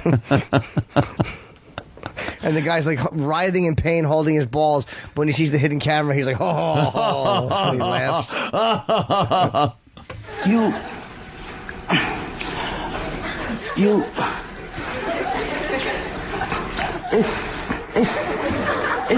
Us.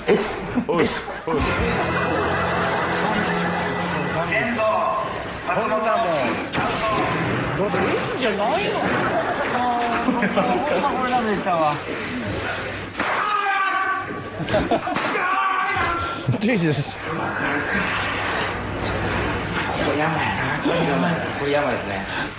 もっと of your lotions.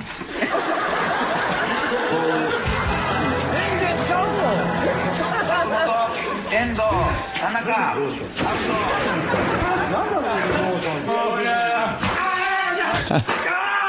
What the fuck is this? What's he doing to the guy? You want to know? Yes. All right.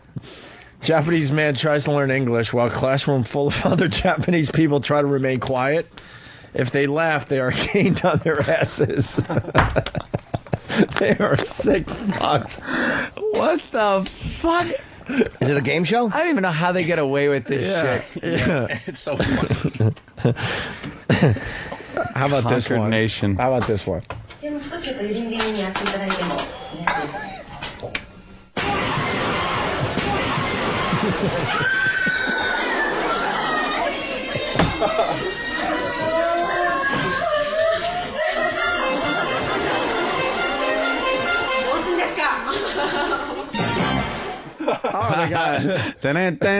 I know what that is. I can't get enough of this, man. The more you can find Danny, the better for the show. Dude, that one was violent. What was that? What do you think that was? I actually know what that was. All right, Jimmy. Oh. That was, there was a pregnant woman in a sushi restaurant, and she ordered a California roll.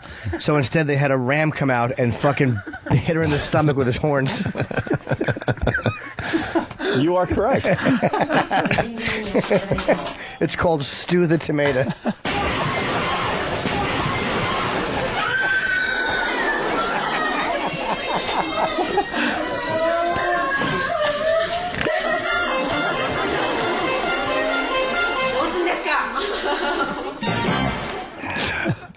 Okay, I gotta know what the fuck that was. Women stare at a huge magic eye on a wall, right? Yeah, you know those magic eye books and posters? Well, picture a whole wall that just looks like a magic eye. Oh. And there are these maybe 4 or 5 women, and they're staring at it, trying to see the pattern turn into something.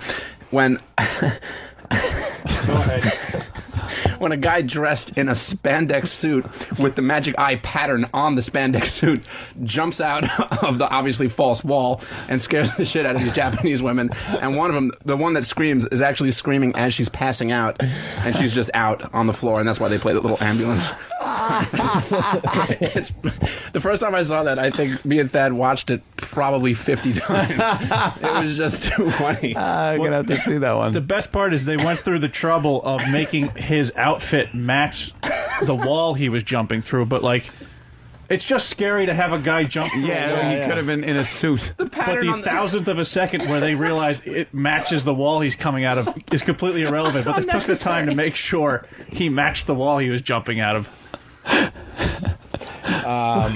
I just don't get them. Yeah, they're great. Some dude in Syracuse, if you're caught in an earthquake, you don't need a toilet, you need new underwear.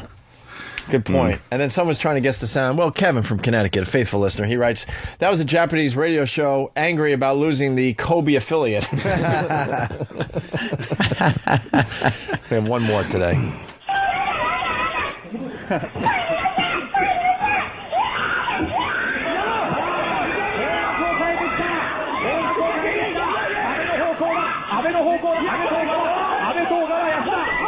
Holy shit, Jason C. from Georgia. Wow. The stupid you get the award of being the stupidest listener today. Wow, good for you. Jason C. from Georgia, he writes, fuck, do a TV show already. And then he continues, he goes, this is why you're not on in Philly, barely describing anything. The whole bit is not to describe this, you idiot. Let your imagination run wild, and then you tell everybody what it is. Oh my God, you're an idiot. You are the stupidest listener today. October 24, 2007. You get the title. What's the name? Jason C. from Georgia. Congrats. A dummy.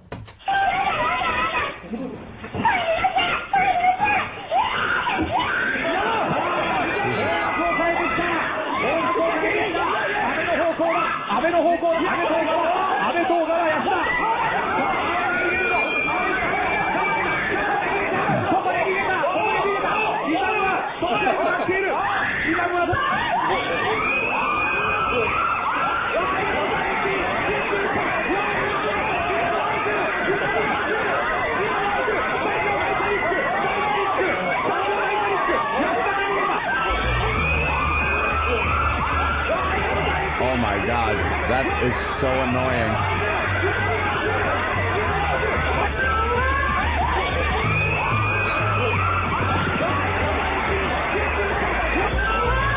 How long does this go on? A little longer. Oh my God.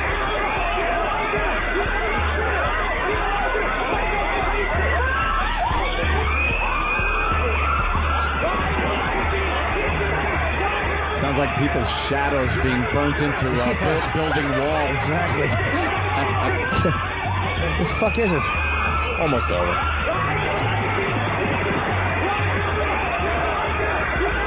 It's probably a guy with a Godzilla costume just walked into a place, freaking out.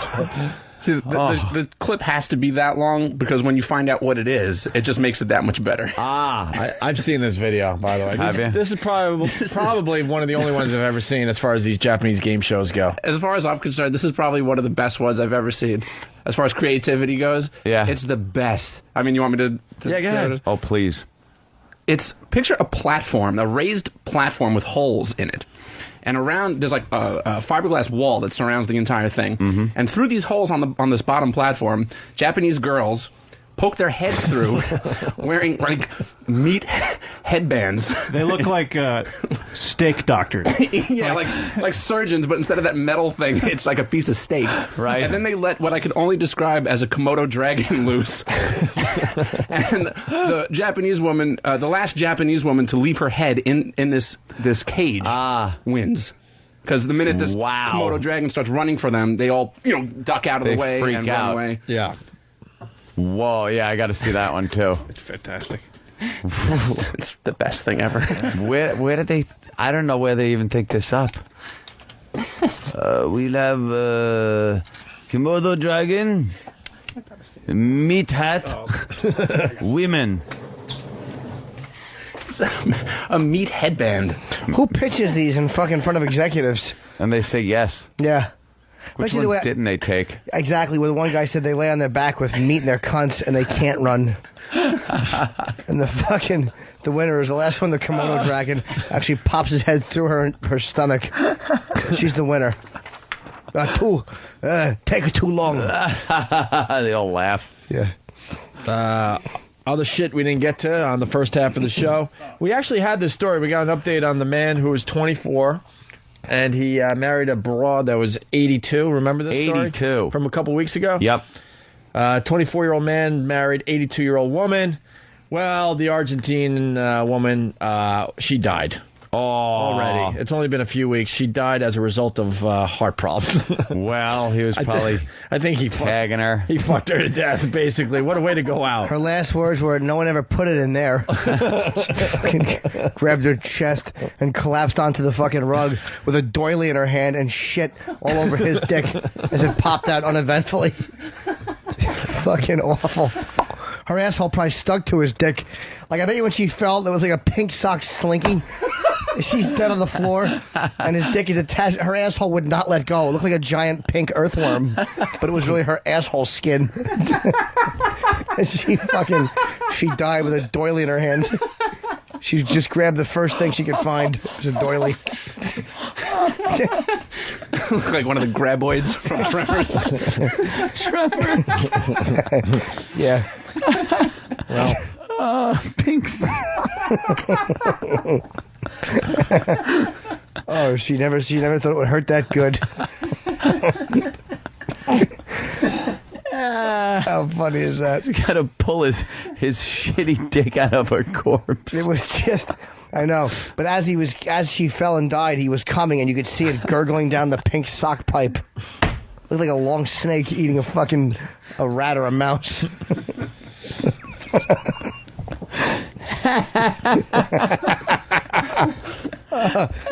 82 years young. They were married September 28th, and their honeymoon was in Brazil. And shortly after their return from their honeymoon, she died of heart problems. Wow. And was she wealthy? Is this why this guy married her? No, their love is said to have blossomed when this dude went to live with his future bride after his mother's death when he was 15. I'll see. So he was a mama's boy. His mom dies. Yeah. So he goes to live with her, and that was when he was 15. A mere, 9 years later, he marries the broad. So. Yeah, something was going on then when he was... Of course. iPhone mystery, we already explained this. 1.4 million sold, 250,000 never activated. Yeah. That's like people waiting for contracts to end and gifts. People don't know what that they probably didn't want. Wild elephants electrocuted in India after drinking rice beer. Who cares?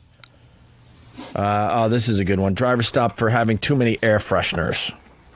Oof. A man reportedly stopped by Frederick County Sheriff's deputies for having too many air fresheners on his rear view mirror. Says he suspects the real reason he is that... What? He suspects the real reason he is that he is Hispanic. That's how it's written.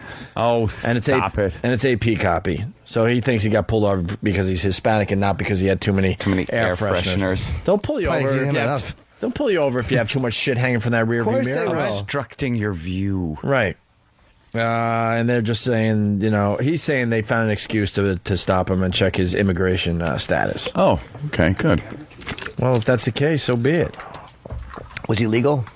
I don't know. Who gives a shit? I had a roach clip with a feather on it, man, and I hung it from my rear view. And then going into Sunken Meadow State Park one day, going through the toll, and this prick just like waves me over and starts giving me shit. I can write you up for that. That's obstructing a view. For a roach clip hanging? Yeah. It's like, the little roach clip thing, and then there was a big blue feather hanging from it. Right. Man. Wow. Like the earrings the chicks used to wear in the 80s. Jesus. Big feather earrings. And then, he gave me all kinds of shit. And I was with a girl at the time, so it was just like embarrassing. Can't tell him to go fuck himself because he's got a gun. I actually have a black light poster hanging from my car window. It's a really cool, like, dragon snake. I put a little black light on my car. Girls love it. They think I'm the keenest. The seats glow in the dark with your jizz under the black light. It's funny. You can see where every load was shot. 90% of them are fucking in my own area. On the headrest. All right, we'll take a break and we'll continue with the Opie and Anthony show. We need to remember that we are professionals in the entertainment industry. You know, the funny thing is, too, Here comes the world's dumbest jingle. At least it's a fucking jingle. I'll show the world I'm a funny guy. I'll throw in some sound effects and a few lines that don't make no sense. And Opie and Ant will be so proud of me. God. I've missed the point completely. I should kill myself discreetly. This jingle will serve as my suicide note. My life's been kind of rough, and 18 years is long enough. My dad should have locked the gun away. Yay! I got nothing. They're all coming over. That's what I heard. Shit. I heard everybody is going over. Everybody? They're all going to be there. Are we going over there, or are they coming over here? No, everyone's going there. There? Yeah. Everybody. Like, when I say everybody is going there. How is that possible? How are they going to fit it all? I don't know. Don't know. That's what I'm hearing. It's not my problem.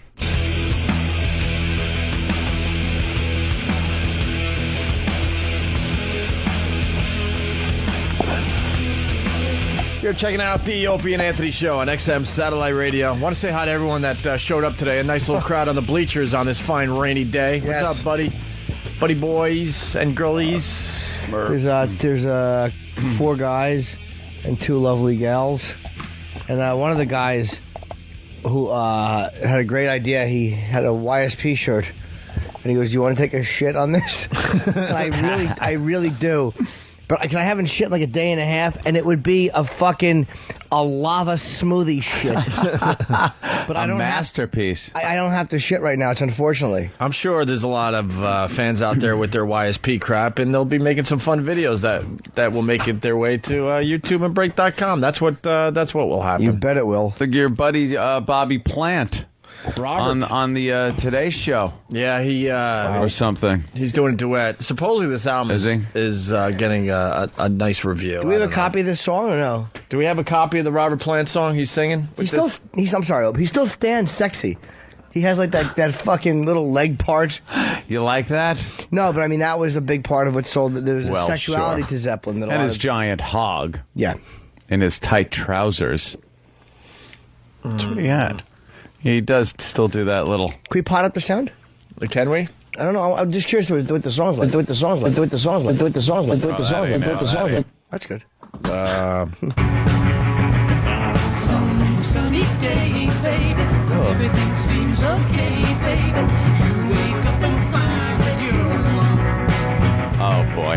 I'll be gone. You're gone. Really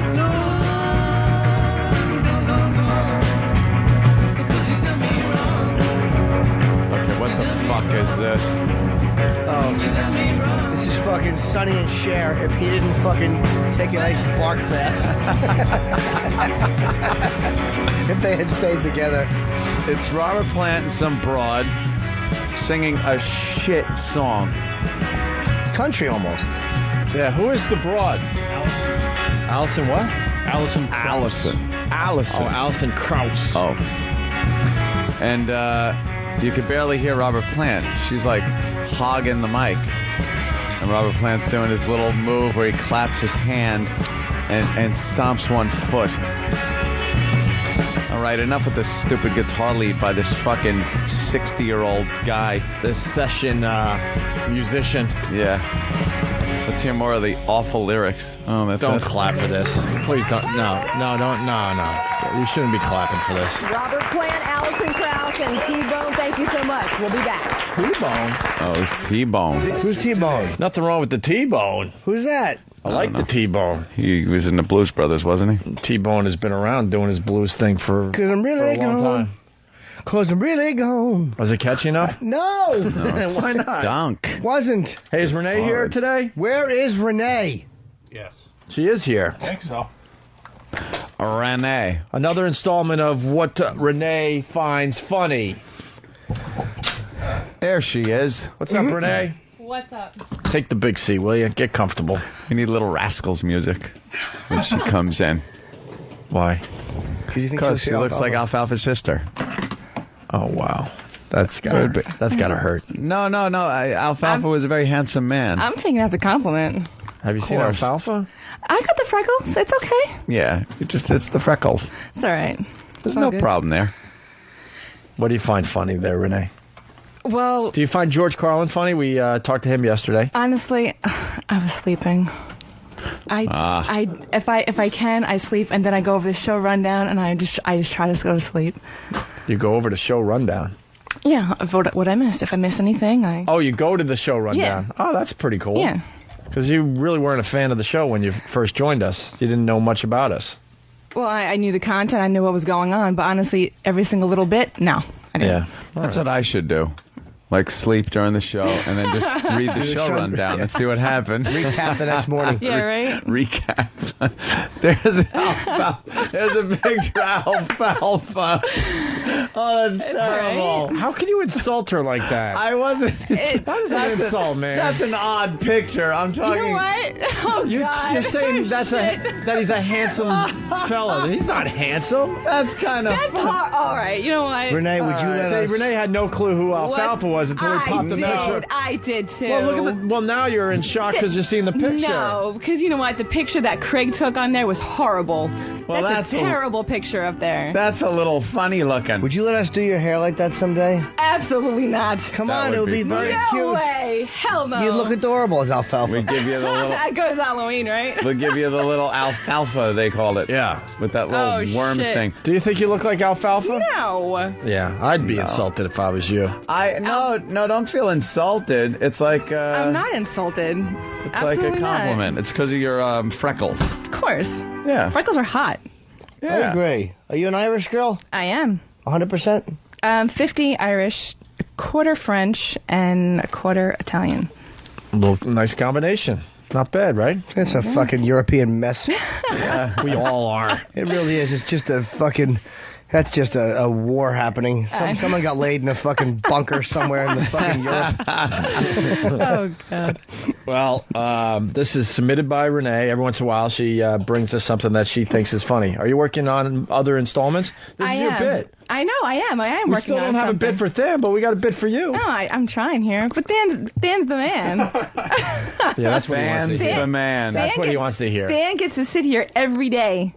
I don't. Yep, the operative word being sit here. Thanks, Renee, for rubbing it in. No, you know what I'm talking about. Come on. Than gets to loaf on a daily basis. That's right. Stan gets to hold up a brake sign behind the guy who needs to see it every day. Yeah. In case Ope happens to spin around like fucking Linda Blair and throw up pea soup. That's when you're supposed to see it, when your head spins around. Old tentative Than. Not entirely accurate. Wow. That was uncalled for. All right, so should we just play what she finds funny? Yes. All right, this is what Renee finds funny. And this is no joke. This is, we keep telling her to try hard to find funny stuff. Yeah. Here it is. Yeah. You know what this is? This is my new fucking haircut. You know what that means? I'm getting some fucking pussy tonight. My boys, they're coming out. They all got the same haircut. They're getting some fucking pussy tonight. I'm gonna grind on every piece of pussy that walks through that door. Alright? I'm gonna fucking grind them till my fucking dick falls off. Bitches love my haircut. And if they don't, fucking skanks. Fucking skank. Fucking skanks. Fucking skank. Skanks. Wow. How'd you get audio by subconscious? What is that from? It's a guy on YouTube making fun of all these like Guido type, who go into the clubs with their sunglasses on and have the spiked hair like, the Gottis do and complain about their protein and their hair gel. I can't stand these guys. Yeah. I can't stand them. And they go up to you in the clubs like, hey, what's up? I'm like, don't talk to me. Don't talk to me. Do they hit on you? Yes. And they're annoying. And what's wrong with the Guido look? Like they have the weird Gotti kids haircut. They're too fake. They're too tan. Yes. Too gelled out. Yes. If you take longer in the bathroom, in the shower, or getting ready, period, longer than I do, got a problem. Yeah. No. How do they hit on you? What do they say? Oh, my God. All right. Do the Guido voice, too, please. I'm going to close my eyes. Go ahead.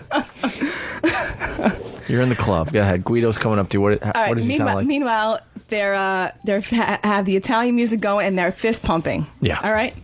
Hey, what's going on, man?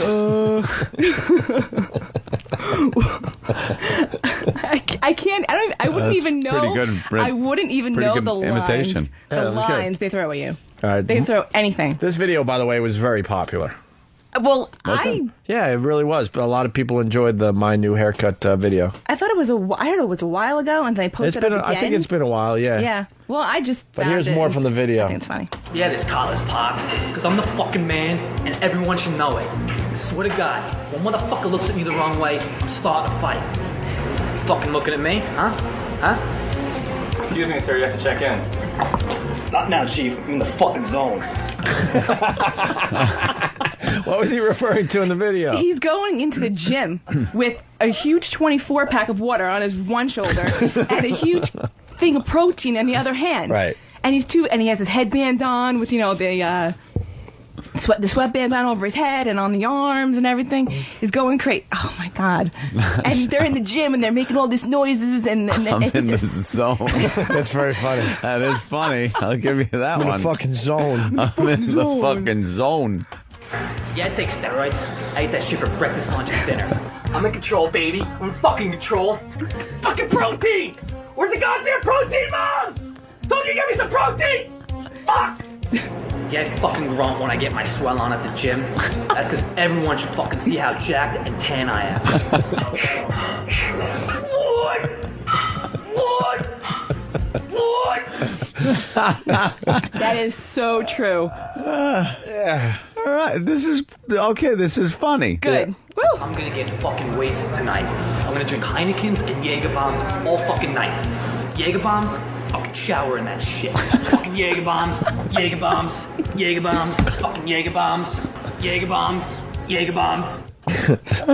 There you go. Meanwhile, at the end of the bar, when he's saying Jaeger bombs, he's pointing every which direction possible. He's like, Jaeger bombs, Jaeger bombs. I think it's great. Mark the Guido. Check out the video. I was down the shore one time, and this guy comes up to me and says, "Oh, what do you do?" I said, "I'm doing something." We got Arlie Ermy on the phone. Oh, nice. Got to cut your segment short. I'm sorry. Oh, Renee. no. And she's right in the middle of a story. And she's right in front of us. Awkward. Thank you, Renee. One of the greatest movie characters ever is calling in right now. Yes. You got it. Thank you, Renee. We'll talk Very to you a good little job. later. After we're done with one of the greatest film characters ever. Arlie Ermy! Good morning, girls. Welcome back to the Opie and Anthony Show, sir. It's always a pleasure. Last time you were here, we went deep with you, sir. Talking about your upbringing and everything. Well, everybody's got a background, everybody's got a history, right? Mm-hmm. So I don't have anything to hide. Do you get sick of Full Metal Jacket, like people questioning you on that, or like when you did other stuff like Mississippi Burning? Do you kind of wish people would concentrate on the other stuff you've done too?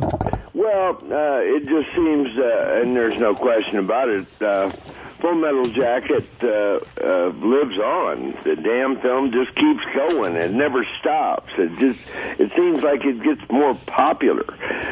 It's got ups and downs. It's not a day goes by but what I don't sign a couple of copies of Full Metal Jacket. Warner Brothers told me it sold more film than any film, sold more DVDs and videos than any film they've ever done. Wow.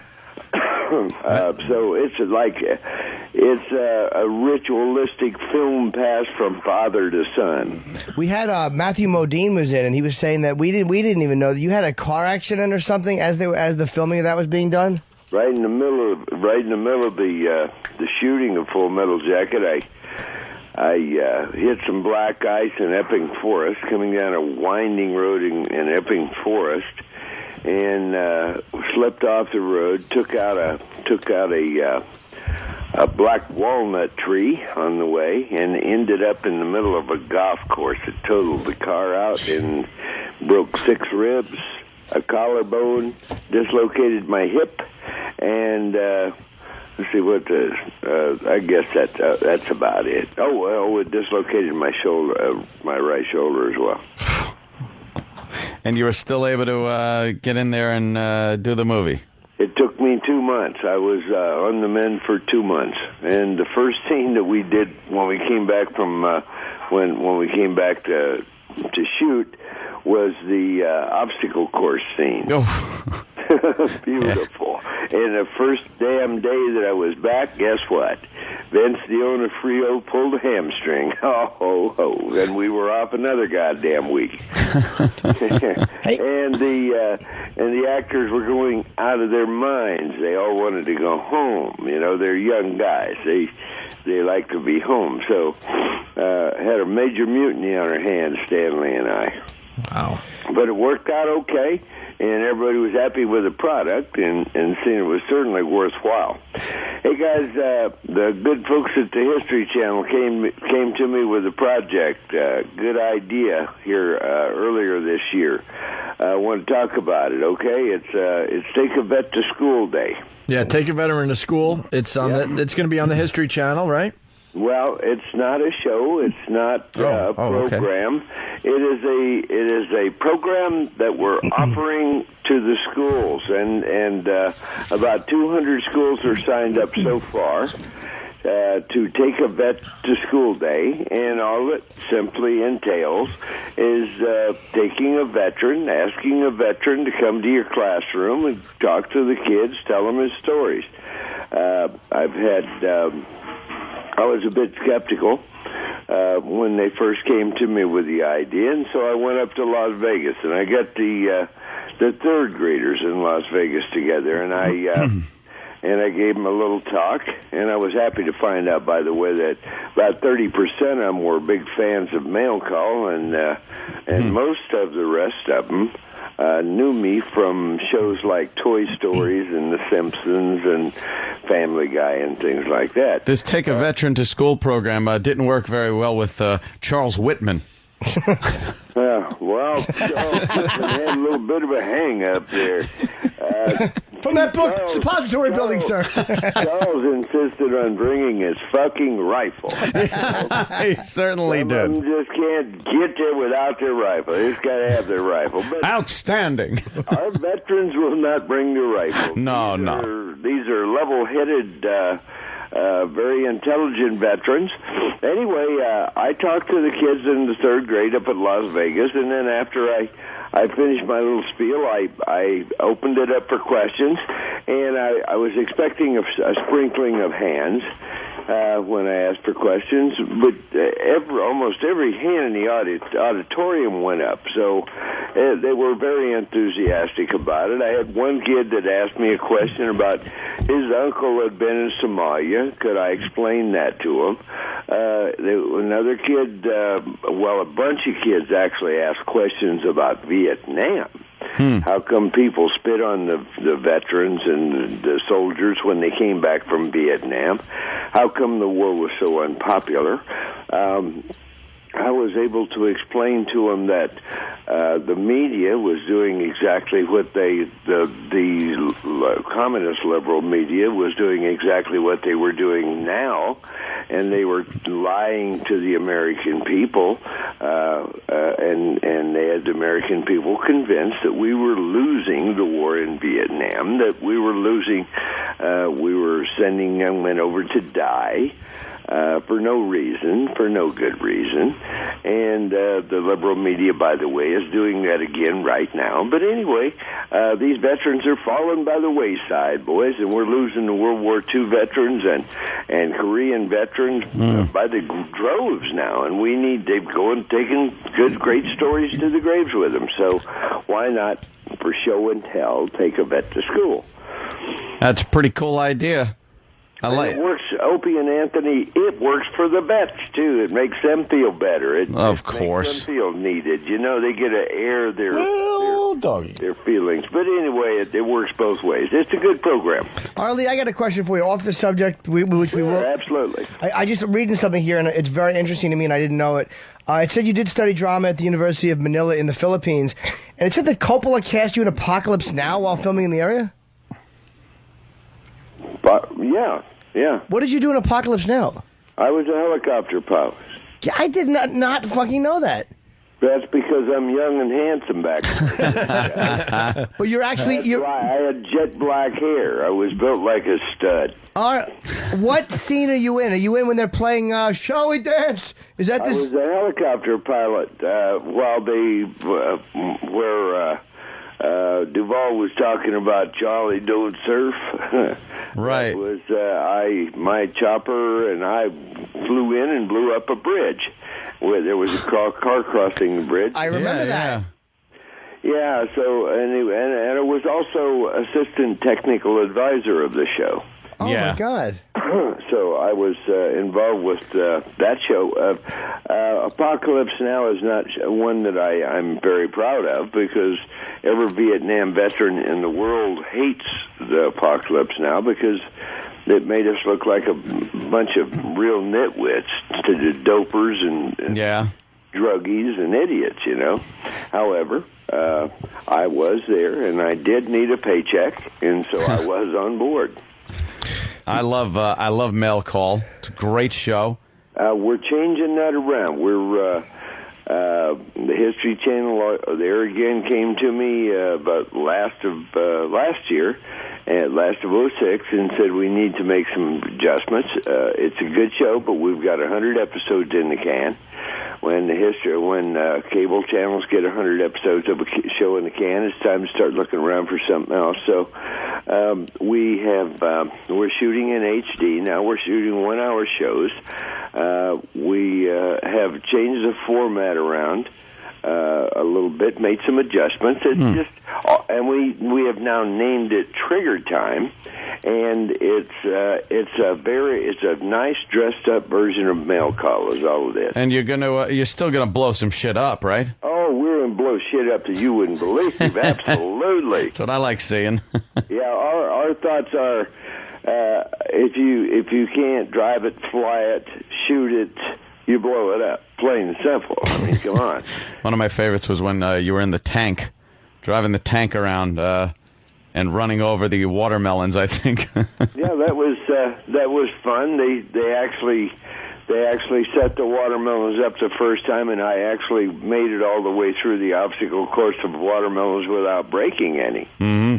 And so the next trip around, my director-producer, Rob Lahani, my director-producer and friend, Rob Lahani, said, "That wasn't very interesting, Gunny. Why don't you run over them?" And I said, "Well, shit, okay, that's what I'll do." And that time when I came through, I maneuvered to the point where I ran over about half of them, I think. Then I ran through a stack of straw. Yeah. It was an interesting day. That was one of our, that was one of our very first shows. You've been watching for quite a while. Oh, for a long time. 5 years ago. Watch you drive that Jeep across that lake with the tarp. And, we sunk that Jeep, you know. Yeah. We accidentally sunk it. We were that was supposed to come off without a hitch, and we got ready to pull that. It was a lake out in just a few miles from the house here, and we got ready to come out, and we took the tires tied the tarp. We put it in 4-wheel drive, and the bank was a little bit steep, and of course it was wet and slippery. So when I started coming up the bank, what happened was the damn front tires wrapped the canvas up around the tires, and it killed the engine. And then the shit started slowly sliding back into the damn lake. And we sunk the damn Jeep. Oh, well. Shit happens, right? Yeah, all the time. Hey, Arlie, do you have any East Coast plans, too? Because I'm Jim. I'm in the studio a lot. But when you came in, I was away, and I'm very annoyed. Oh, well. I'm very hurt. Next time, you're going to have to be a bit more prompt, aren't we, Jim? Well, no, I was out of town. I was in Pittsburgh. I wish I wasn't. Oh, excuse me. Yeah. Okay. You were out taking care of other business. Oh, yeah, I was working. Yeah, he missed Arlie. You were prostituting yourself in Pittsburgh. What the hell were you doing in Pittsburgh anyway? I'm a stand-up comedian, so I was fucking in a mediocre fashion trying to entertain people, and I was very I've done that myself. I went into that. I did most of the comedy clubs in L.A. before I decided to do movies. Oh, we got a comedian. You did stand-up? Yeah, I did stand-up. Laugh, you twinkle-toed communist cocksucker! I did any fucking thing to make a buck. I was starving. Marine Corps retired me, and my retirement check was humble, and you couldn't live on it. So I had to figure something out, and I didn't have a good education, so I went up to L.A. and I wrote a script, and I started doing the comedy clubs. I did it for about a year. Oh, wow. Do you remember any of the jokes you told back in the day? I would love to hear one. No, I just told stories about my experiences, you know? Yeah. Did the crowds like them? Huh? Did the crowds enjoy them? Oh, yeah, I got some laughs. The guys had me back. I mean, I was pretty popular. I was doing really good, you know? And then one night a buddy, but I was still living in the YMCA, and my buddy came and told me, hey, Lee, guess what? They're shooting Vietnam War shoes. They're going to shoot them over in the Philippines. You should go try it out. And so I packed my humble little sea bag, went down to George Air Force Base, which is local here, and I flew over to the Philippine Space Available, and got involved. Yes. Now, is this you were doing? Thing you know. I'm sorry. When were you doing comedy? Was this the late 70s? It was early 70s. Oh wow, man! 1971, 72. You were doing stand-up in 70. How great! Did you ever see I guess you did the Comedy Store on Sunset? And I guarantee you nobody heckled me. No. Yeah, right. Did you remember seeing guys like Pryor or anybody else like that work out? Yeah, I knew most of the guys. Wow. How cool was that? That's something. That is amazing. I had no idea. Yeah, they weren't even very famous back in those days, you know. Sure. But anyway, it was cool. It was an interesting experience, and it was basically a step in my life, a stepping stone for me, and it really paid off, and it worked out. And if you watch shows like Texas Chainsaw Massacre, I write most of my own stuff, and I rewrite everything. If there's no goddamn jokes, boys, I got to rewrite it, you know? Well, there was a beautiful, funny, even in Full Metal Jacket, there was such a liquid delivery. It was really perfect, and it was funny in a really harsh, barbaric way, the dialogue you had. I wrote all of everything I said in Full Metal Jacket, I wrote. It was really great. That's my kind of stuff, you know. It's just that was the kind of stuff that I would do when I was doing the stand-up routine, you know. The one thing that kills me and Jimmy constantly is how you hold the donut. Yes. When you pick it up out of Private Pyle's footlocker, and you're holding it like it's a piece of disgusting shit. Well, the way I described it was I should hold it as though it were a disease. I didn't want to get it too close to my face. You know? And you know what was great? That's perfect. When you first see it, before the audience sees it, you go, what the fuck is that? People think it's going to be an explosive device, and it's a fucking donut.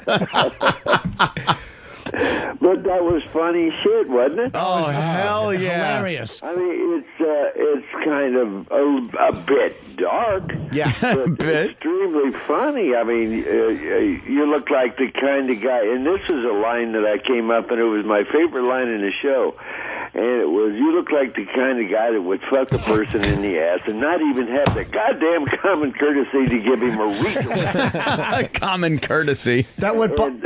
And that's the way drill instructors talked, and they still talk like that. But back in my time, it was more descriptive. You might add. I mean, I mean, you got. I wrote lines in the show like, God has a hard-on for Marines. Good Lord, that's so descriptive. You can always almost visualize. Yeah, you know. Hey, did you ever? That's really nasty. And I was waiting to get struck dead after I wrote that line, but it didn't happen. God has a sense of humor. Then. Hey, did you ever think of doing? I'm sorry to interrupt you. Did you ever think of doing, because you really have an interesting life, and obviously you're a funny guy, and you can talk about anything, like a one-man show of some sort where you're just kind of sitting there telling stories about your life, whether they're military or about your father? I mean, I think that would be really funny and very interesting. Well, I want to write the book, and I've never thought about doing the show. Well, I've thought about it, but I just don't think it would be good. But I would have to be animated. It would have to be visual. You know what I'm saying? But I'm going to write the book. But this is not over with yet. I got ways to go yet. He's book, not ready. You know? I have some pretty evil, nasty shit to say about my father. So, you know, I better wait until he dies, I figure, you know? Yeah, we got to lie. Wow. Cut me out of the will, man. I won't get my share of his $800 that he's got. So, but anyway, yeah, I plan on writing a book. Guys, let's get back to my project here. Take a veteran to school. Talk about it for just a minute. Sure. Take a veteran to school. Take a vet to school, and you know there's a lot of schools that are signed up out there right now. We've got about 200 nationwide that are signed up for Take a Vet to School. If the kids can't find a vet, I'll find one for them. All they have to do if the school wants to get involved, or if you're a little third grader, fifth grader, whatever, and you want to get involved, all you have to do is go to the computer and go to veteran.com. And it will take you right to the website. The good folks over at the History Channel will be more than happy to send out a little packet that explains everything that you need to know to get involved with this program. Okay, so there we go. I got it out. Fantastic. Now we mess around, guys. And also, I'm going to give out your website, too. Your website, which has a lot of the information for you on it. ArleeErmy.com. Arlee Ermy. Let me spell that for people. It's RLEEERMEY.com. ArleeErmy.com. Yeah, I'm not one of those actors that hides or keeps a low profile. If you want to find me, you can find me, and generally you can find me in an airport near you, because I travel all the damn time. It seems like I'm on the airplane probably 3 days a week. I'm heading out in a few more days. I'm going to Pittsburgh. Oh wow! And we're gonna work with the good folks at the History Channel on the Take a Vet to School Day. Then I come back. I've got one day off, and I head to Okinawa and Japan. Wow! I do that every year. I go to Okinawa and Japan, and I speak. I'm the guest of honor. This year, I'm invited to speak at 15 Marine Corps birthday balls over there. By the way, folks, November the 10th is the Marine Corps birthday. We are 331 years old this year, so make sure you celebrate. All right. Arlee, hold on one sec. We got Bill from Cleveland on the line. Bill, you're on with Arlee Ermy. Arlee, you're a great American, and the story you were just talking, or they were mentioning on the donut in the scene in the movie. Uh-huh. We had a similar instance. Being in basic training, we had a surprise inspection we had a bit of candy and snacks. One guy put it in his Foot Locker. He took the rap for everybody, and they just went absolutely ballistic when they found this stuff in his Foot Locker. Oh, absolutely. See, most civilians that have never been there and done that really don't understand the importance of diet to a drill instructor. I mean, he's trying to mold and shape these people into finely honed machines, Marines, and here you got this kid that's already a bit overweight. He's a disgusting fat body, and the son of a bitch is sneaking chow into the barracks, and he's trying to slim this guy down. It's a big to do, right? Oh, absolutely. And once you're removed from it, you can think back and say all that stuff they tried to beat into you was for your own good. Well, and then you can also see the humor in it after it's over with. Absolutely. All right, Bill. Because, I mean, I owed my drill instructor 1 million step-ups. We had a step-up board outside his Quonset hut, and I owed him 1 million step-ups. And when everybody else sat down for reading and writing period in the evening, I would show up to his doorstep and start doing step-ups. When I left boot camp, I still think I owed him something like 250,000 step-ups. But when you look back on it, you think, wait a minute, here I owed this guy 1 million step-ups. There's no possible way that anybody could ever do 1 million step-ups. Shit, you'd kill yourself. But this guy, that's what he awarded me for what I've screwed up, and he awarded me 1 million step-ups. Holy dog shit.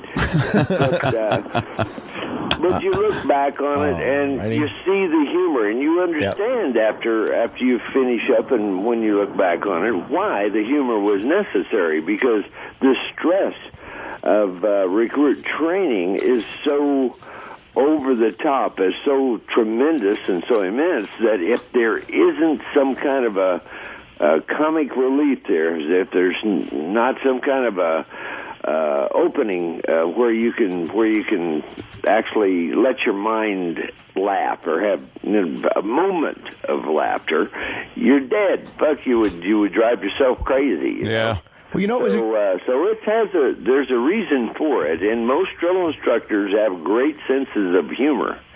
So anybody's poolie that's getting ready to go to boot camp, just remember your drill instructor has a great sense of humor, and tell them, by the way, that you know the gunny and you get special treatment. You know, it was a great part of that too is when you said, "As chow, are you allowed to eat jelly donuts?" And Private Pile tried to explain it, because you said, "Why not?" And he said, "Because I'm too heavy, sir."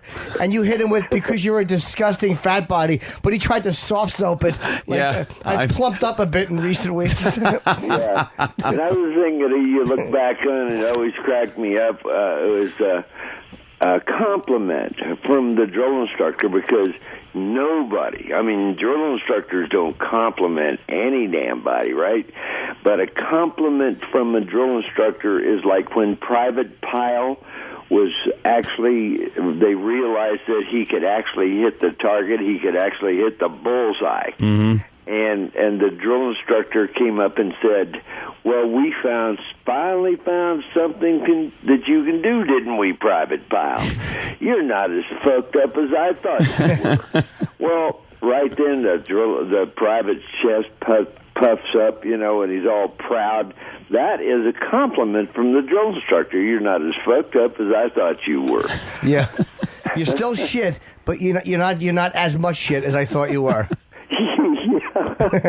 I want that hit so spotless, spick and span spotless and squared away that the Virgin Mary herself would be proud to go in there and take a dump. Now, exactly. Period. That's another one of those visual things. Yeah. Oh boy! But Full Metal Jacket was just full of stuff like that, and that's what set Full Metal Jacket aside from all the other shows of that era. and I was allowed to. I was given the gift of rewriting the show with Stanley Kubrick, Stan the man, and I in my mind I was saying, this is the opportunity of a lifetime. This is the opportunity of my lifetime, and I better not screw this up.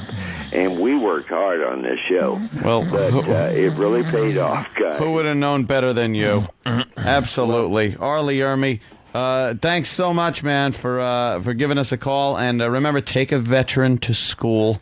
Hey, it's always fun to play with you guys. I always love it when I come on. So, thank you very much for, God bless you. We couldn't ever get the word out if it wasn't for good, conscientious citizens like you guys. Well, like the caller said, airways, so we could do this, you know. So, thank you very much for helping us pass the word on this. I think it's a great program. I think it has tremendous merits. I think that the youth of this country, across this country, need to know history. If they don't, we're destined to repeat history. So let's let the vets go into the schools and let's let them tell the kids their stories. Absolutely. These are smart vets now. They know how to gear their little talk to 12th graders, and they can talk to go in there and just start talking about raking people into pieces with their 50 cals. Cutting their heads off and shit. Horrifying them. These are veterans that actually can adjust, and they know how to answer the young people's questions, and they don't swear either. I'll be right back. These are cleaned up veterans here we got, That's great. That's great. We need to get involved. Like the caller said, you're a great American. You're tireless when it comes to putting yourself out there and you're taking care of the veterans and educating people. You're just an amazing guy, Mr. Ermy, and it's a pleasure to talk to you. Good luck with everything you're doing. The new mail call, I guess, there's some of the older episodes available on DVD at history.com, and a whole new season revamped a bit. Looking forward to seeing it. Yeah, first part of the year. We're talking March or April. The new show will be coming out, so everybody needs to tune in. Give me a shot at it. Give me a chance, okay? Absolutely. I bet you'll like it. We'll hook you up. And Semper Fi, guys. God bless you. Semper Fi, Mr. Ermy. Have a great rest of the day, boys. Hoorah. Right. Take care of yourself. Absolutely. Bye now. Bye-bye. There he goes. God damn. Yeah. That guy's amazing, isn't he? Of course he is. Guy's just... And you know what it is? You know what's also great about him? He goes to the USO. He visits the troops everywhere. And they treat that guy like he is still a Marine and still like their drill sergeant. He's like a father figure to these Marines. I've seen shows where he shows up at bases and they all got smiles on their face. They want to talk to him, They want to be around this guy. My dad loves him. My dad was in the Marine Corps. My dad was a drill sergeant in the Army. He loves Arlie Ermy because he represents him like a man. He's like a real man's representation of... He is. He's like the perfect example of what a Marine should be. So when he goes around to all these locations, and he's been over there, he's been to Iraq and hung out with the troops over there, they just have this respect for this guy as a Marine, And it's great to see. And the guy just doesn't stop. He's constantly doing shit for the troops. And he's a fantastic guy, man. And just how entertaining is he to watch and talk when he talks about Full Metal Jacket, just saying some of those lines. Who fucking knew he was a stand-up comic, too, man? Yeah. That's the last thing you would think Arlie Ermy has done in his career. Yeah, stand-up. Being a stand-up comic. 2 Jews walk into a bar, then they occupied it. Fucking Arlie Ermy doing stand-up comedy. An empty boat. First fucking heckler. Choke yourself. What the fuck is that? A whoopee cushion. Holy dog shit. Because I'm too heavy, sir. Because you do predictable Polish jokes, Private Pile. Oh, shit. Oh, fucking give anything to see old stand-up footage of him. Oh, my God. And that was like right after he got out, I guess. So he was probably all cut up and everything. Yeah. Just looking like a Marine. Salty. You will laugh at me. Oh, shit. Okay. He must have been a treat.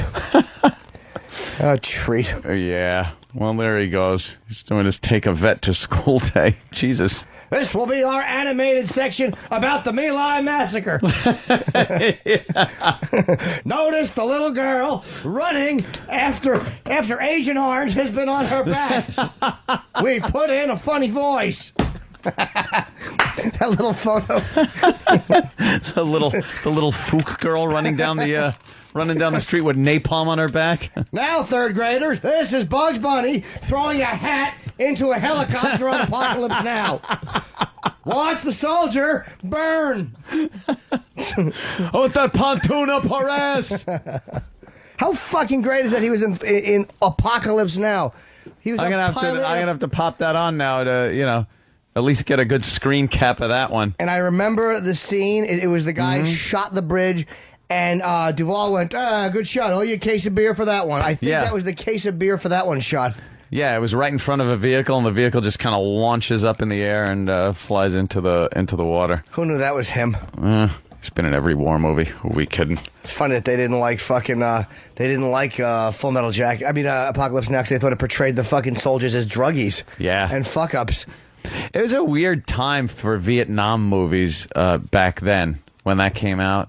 When Apocalypse first came out, because it wasn't really like any Vietnam movie. Everyone was fucked up. There wasn't any people that ever got through it and kind of just moved on with their lives. Everyone was portrayed as being fucked up. So that movie, everyone was fucked up. They were on drugs. No one knew who was in charge. Who's in charge? I don't know. I thought you were. On the bridge, they're yelling at each other and just firing into the air. But and then after a while, with Full Metal Jacket, they kind of started getting into where it was just another war, and there were people that got fucked up and people that made it through, and it made it a little more realistic. And then Platoon, the same thing, Platoon was fucking great, but my favorite part of Apocalypse Now is the last half hour when Brando is just fat in the shadows, and the critics hate it, but it just made me so... This obese man is just improvising, and they're filming it. This is great. Big fatso. Fat load of shit. Refused to do anything to help Coppola, who revived him. Ungrateful fat cunt, breaking down the door to eat ice cream. Jesus Christ. Coppola, they didn't want him for The Godfather. They wanted no part of him. They would have rather have cast fucking Eric Nagel as The Godfather. Fucking Warner Brothers. They wanted no part of Brando. Coppola makes them put him in. Yeah. And he sticks it right down Coppola's throat in Apocalypse Now. He's refusing to be helpful. Total douche. What an asshole. Fucking what an asshole. It just that. Well, I guess the vets don't like it though because it doesn't really. It's not realistic. Right. It's sort of a weird psychedelic version of what you think that war would be. But the ones then they started getting as the war got further away and they got more info and you saw that these guys came back. Some of them became owners of businesses and shit. Then it kind of became more realistic. Yeah. And I think Platoon was probably one of the best Vietnam movies made as far as realism goes. I think my favorite moment in Platoon, besides Sergeant Barnes, is when fucking Keith David is fucking saying that Charlie Sheen's a crusader, and he goes, "Rich always fucking over the poor, always has, always will." Yeah. I love that. He's the finest actor. Makes me very happy. Yeah. All right. Well, movie quotes. I have to tinkle. There you go. Take a piss. Maury's doing another phobia show. Is he? And they brought out the Quencher, afraid of bubble gum. Come on. And they have a lady that has a huge tray of bubble gum. I'm terrified of gum, crabs, and balloons, it says. Wow. Well, they had another lady that's scared of Jell-O, but this is the bubble gum lady. And they had this blonde with this sneer on, blowing huge bubbles, carrying a tray that had to have at least 500 pieces of gum on it. Maybe she's scared it's going to get caught in her weave. You're going to have to cut that out. Up next, deathly afraid of balloons. Balloons. She's running like a fucking murderer is chasing her from a balloon. Well, she's shaped like one, too. Fat scaredy cat cunt. Load. Put a string up her ass. You're a balloon. We'll get this audio for a future show. We should get Maury on the line. Of course. Maury. I'd like to shit in her mouth and pop a balloon in her ear at the same time, just to hit every sense. See what she hates more. Yeah. All right, it's Opie and Ethel. Back. Hoorah! Semper Fi, do or die. Hold them high at 8th and I. This is Gunnery Sergeant Arlie Ermy. And you are listening to my pal, Little Jimmy Norton. He is the kind of guy that would fuck a person in the ass and not even have the goddamn common courtesy to give him a reach around. Hoorah! It's the Opie and Anthony Show. Bro, I'm telling you, it's gonna happen. I heard them talking today. It's gonna happen. If it does, I don't know how we're gonna pull it off. To be honest with you, I don't barely have any time. Yeah. How is it gonna work? I have no clue. I don't know either. Well, it's gonna be huge. That's a big fucking deal. That's a big deal. Shit.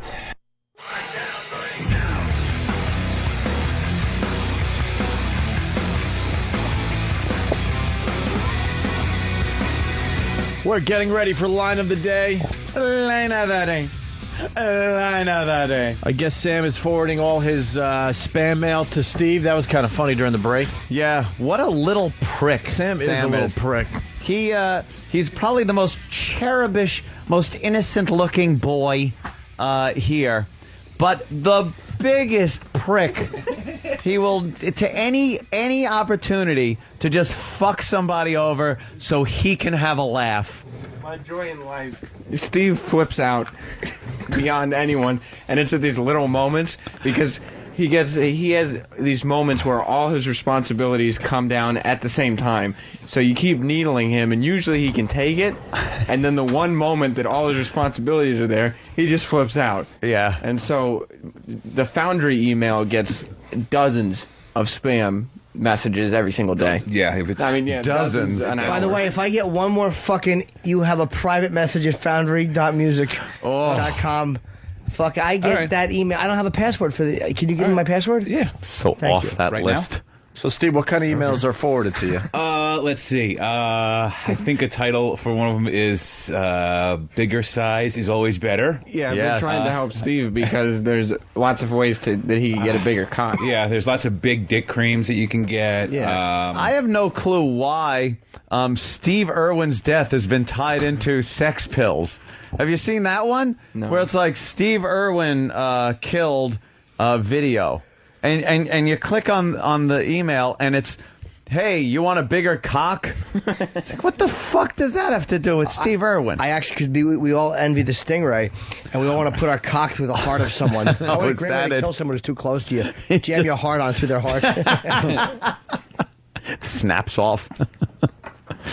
You just enjoy other people's misery so much. Steve went nuts today because his chair kept disappearing. I know it's Sam every time. It's like magic. I wonder how it was happening. I don't know. Sam picks the moment at which I'm actually trying to get something done. I totally appreciate the fact that Sam wanna. Yeah, all right. The moment. I totally that fleeting moment. I totally appreciate the fact that Sam wants to fuck with people and myself included. That's fine. But there's actually times where I'm trying to get things done. Not when I'm working. Can you do the other 23 hours, 59 minutes? It's hard to have a huge amount of sympathy because there are times when I'm trying to get stuff done, I know. and there are huge Lebanese arms wrapped around me. He does love hugging you. Oh, I hug Sam all the time. It's just a wonderful A bear and a twink? You guys ought to make movies. Absolutely. You absolutely should make movies. Sam's fun to hug, only you gotta make sure his arms are out of reach of the fucking Sharpies, because if he's close enough, he'll fucking draw all over me. What goes on after you leave? It's marking his territory, your arms. A couple of queer baits. Yeah, really. What a bunch of fags we work with. High Yellow and the Bear Cub. Hey, can we get Logan on the phone before we get out? Yeah. If possible? Because we got to get the Orbicast thing. What is that about? They did satellite radio ratings, and the numbers they're reporting today are a lot different than the ones Eric Logan has told us over the last 6 months. They're basically saying that Howard has 5 times the audience that we do on satellite radio. Oh, I can't see that. We have like 216,000 listening to this channel, and he has 1 million, what, 2 or something? Well, the news I got was that this survey was done when we were suspended.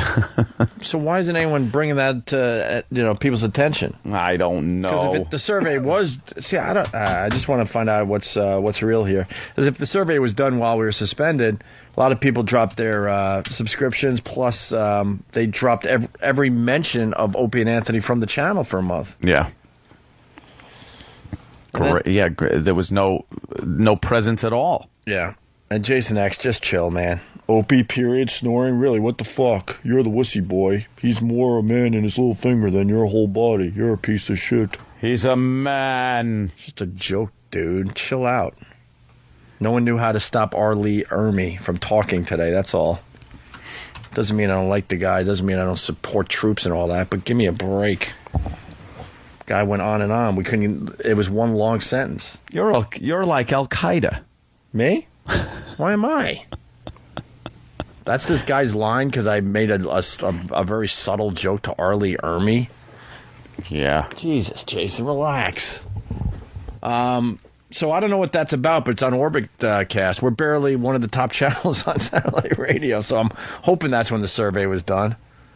Elo alluded that we have well over 1 million listeners on XM. Yeah. And then I see this thing come out, and it's a little different. Well, people also, they don't know, no one knows how it's tabulated and how a lot of times Sirius has been accused of not taking subscribers off that have canceled. Well, like once they've subscribed, doesn't matter if they cancel, they still count it as a subscription. And cars that are in like car lots, right? Brand new cars that are in the dealership lots that have Sirius radios in them, they count those as subs. So those are subs and not listeners. But no one knows any of this stuff. No, I know. No one knows any of this stuff because we're like inside. Yeah, they see things. It just sucks when this shit comes out because then everyone takes it as fact and don't really look into it, and then it's like, all right, well. I don't we've made the I don't care joke, which it means you care, but I really don't care what anyone writes or thinks as far as the show goes, like newspapers or New York Radio message board, things like that. It's just like, whatever. You reach a point where you just have to come in, do the best show you can do, and hope it's good enough. And that's it. Yeah. To sit there and just get so stressed out and worried about this fucking one and how is this going to be reported, and that I just can't be bothered with that kind of fucking stress anymore. The show is stressful enough to come up with on a daily basis and have fun and be funny, be interesting, compelling, whatever we want to do on any given day. So I'm really through with getting worked up over anything. It's a lot healthier that way, to tell you the truth. See, I find that I try not to get as upset, but I find that my body does show me that I'm upset when I'm floundering while trying to fuck my girlfriend last night. You were not floundering again. No. Why you mean like while I'm spanking her and it was going pretty well, and then my dick does an impression of Michael Spinks in the 91st second of the Tyson fight.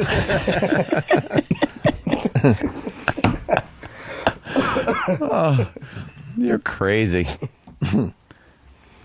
I saw her yesterday with her little hip hugger pants on. Did you notice? Yeah, she looked good because she had like the little V coming up. She the little certainly muscle V. did. Yeah, it was hard not to look at Jimmy's girlfriend's abdomen. She hasn't fucking worked out. She's probably worked out twice in the last 6 months, and she fucking eats like shit, and it annoys me because she still has that. She's like completely a little muscle V. 6 packs and a V. Yeah, no, it had nothing to do with her. My floundering was all about me. It's all your fault. Yeah, you limp dick fuck. I suck. Awful. All right. Are we doing line of the day? My dick looks like the fucking... It's almost like radiation hit it and fucking Jeff Goldblum and a fly met in the helmet. You have Brundle dick. I do. Except instead of like eating sugar and fucking a lot, it just drains all the sexual energy and goes... spits it on the floor. Just rolls it out over a steak. Yeah, I know. I'd rather be eating chocolate and drooling on my food. Oh, shit. Line of the day is brought to you by BowDogFantasy.net. If you're playing fantasy football this year, do the smart thing. Head over to BowDogFantasy.net for everything you need to win this season. Travis is playing a lot of the listeners at BowDogFantasy.net. Check it out. Here's a runner-up line of the day. Halloween is 8 days away or something like that. Less than 8 days, I guess, right? Ooh, I know. I got to hang that stupid sign on my door. Very good, Jimmy. Another runner-up line of the day. The gunman was quoted as saying, "I couldn't believe when she brought out the ask." I was going to go with that as line of the day. I thought that was it right there. That was a damn good one. That was a goodie. Here's the final runner-up line of the day. The way it works with AT&T is that when you send a text, somebody jots it down and runs it to a messenger service down the street, and then they retext it. That's what happened. Oh, okay. It was a good one. Yes. Thank you, BowDogFantasy.net. Here is your line of the day. I think that was one. Here comes the line of the day, line of the day.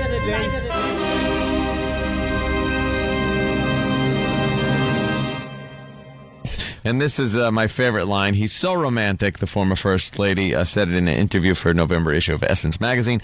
He's always bringing me back things from his trips. like chlamydia and the clap. And I was wrong. That was funnier. That was really funny. All right, guys. We'll see you tomorrow. Bye-bye. Bye. They will clean up all your talking in a manner such as this. They will make you take a tinkle when you want to take a piss. And they'll make you call fellatio a trouser-friendly kiss. Here's the plain situation. There's no negotiation with the fellas at the freaking FCC. They're as stuffy as the stuffiest of special interest groups. Make a joke about your bowels and they order in the troops. Any baby with a brain could tell them everybody poops. Take a tip, take a lesson. You'll never win by messing with the fellas at the freaking FCC. And if you find yourself with some young sexy thing, you're gonna have to do her with your ding-a-ling. 'Cause you can't say penis, so they sent this little warning. They're prepared to do their worst. And they stuck it in your mailbox, hoping you could be coerced. I can think of quite another place they should have stuck it first. They may just be neurotic or possibly psychotic. They're the fellas at the freaking FCC. I'm going to machine gun this entire motherfucking building before I blow it up. You're dead. Who's next? Steve, probably? He's dead. Ooh, Danny. E-Rock.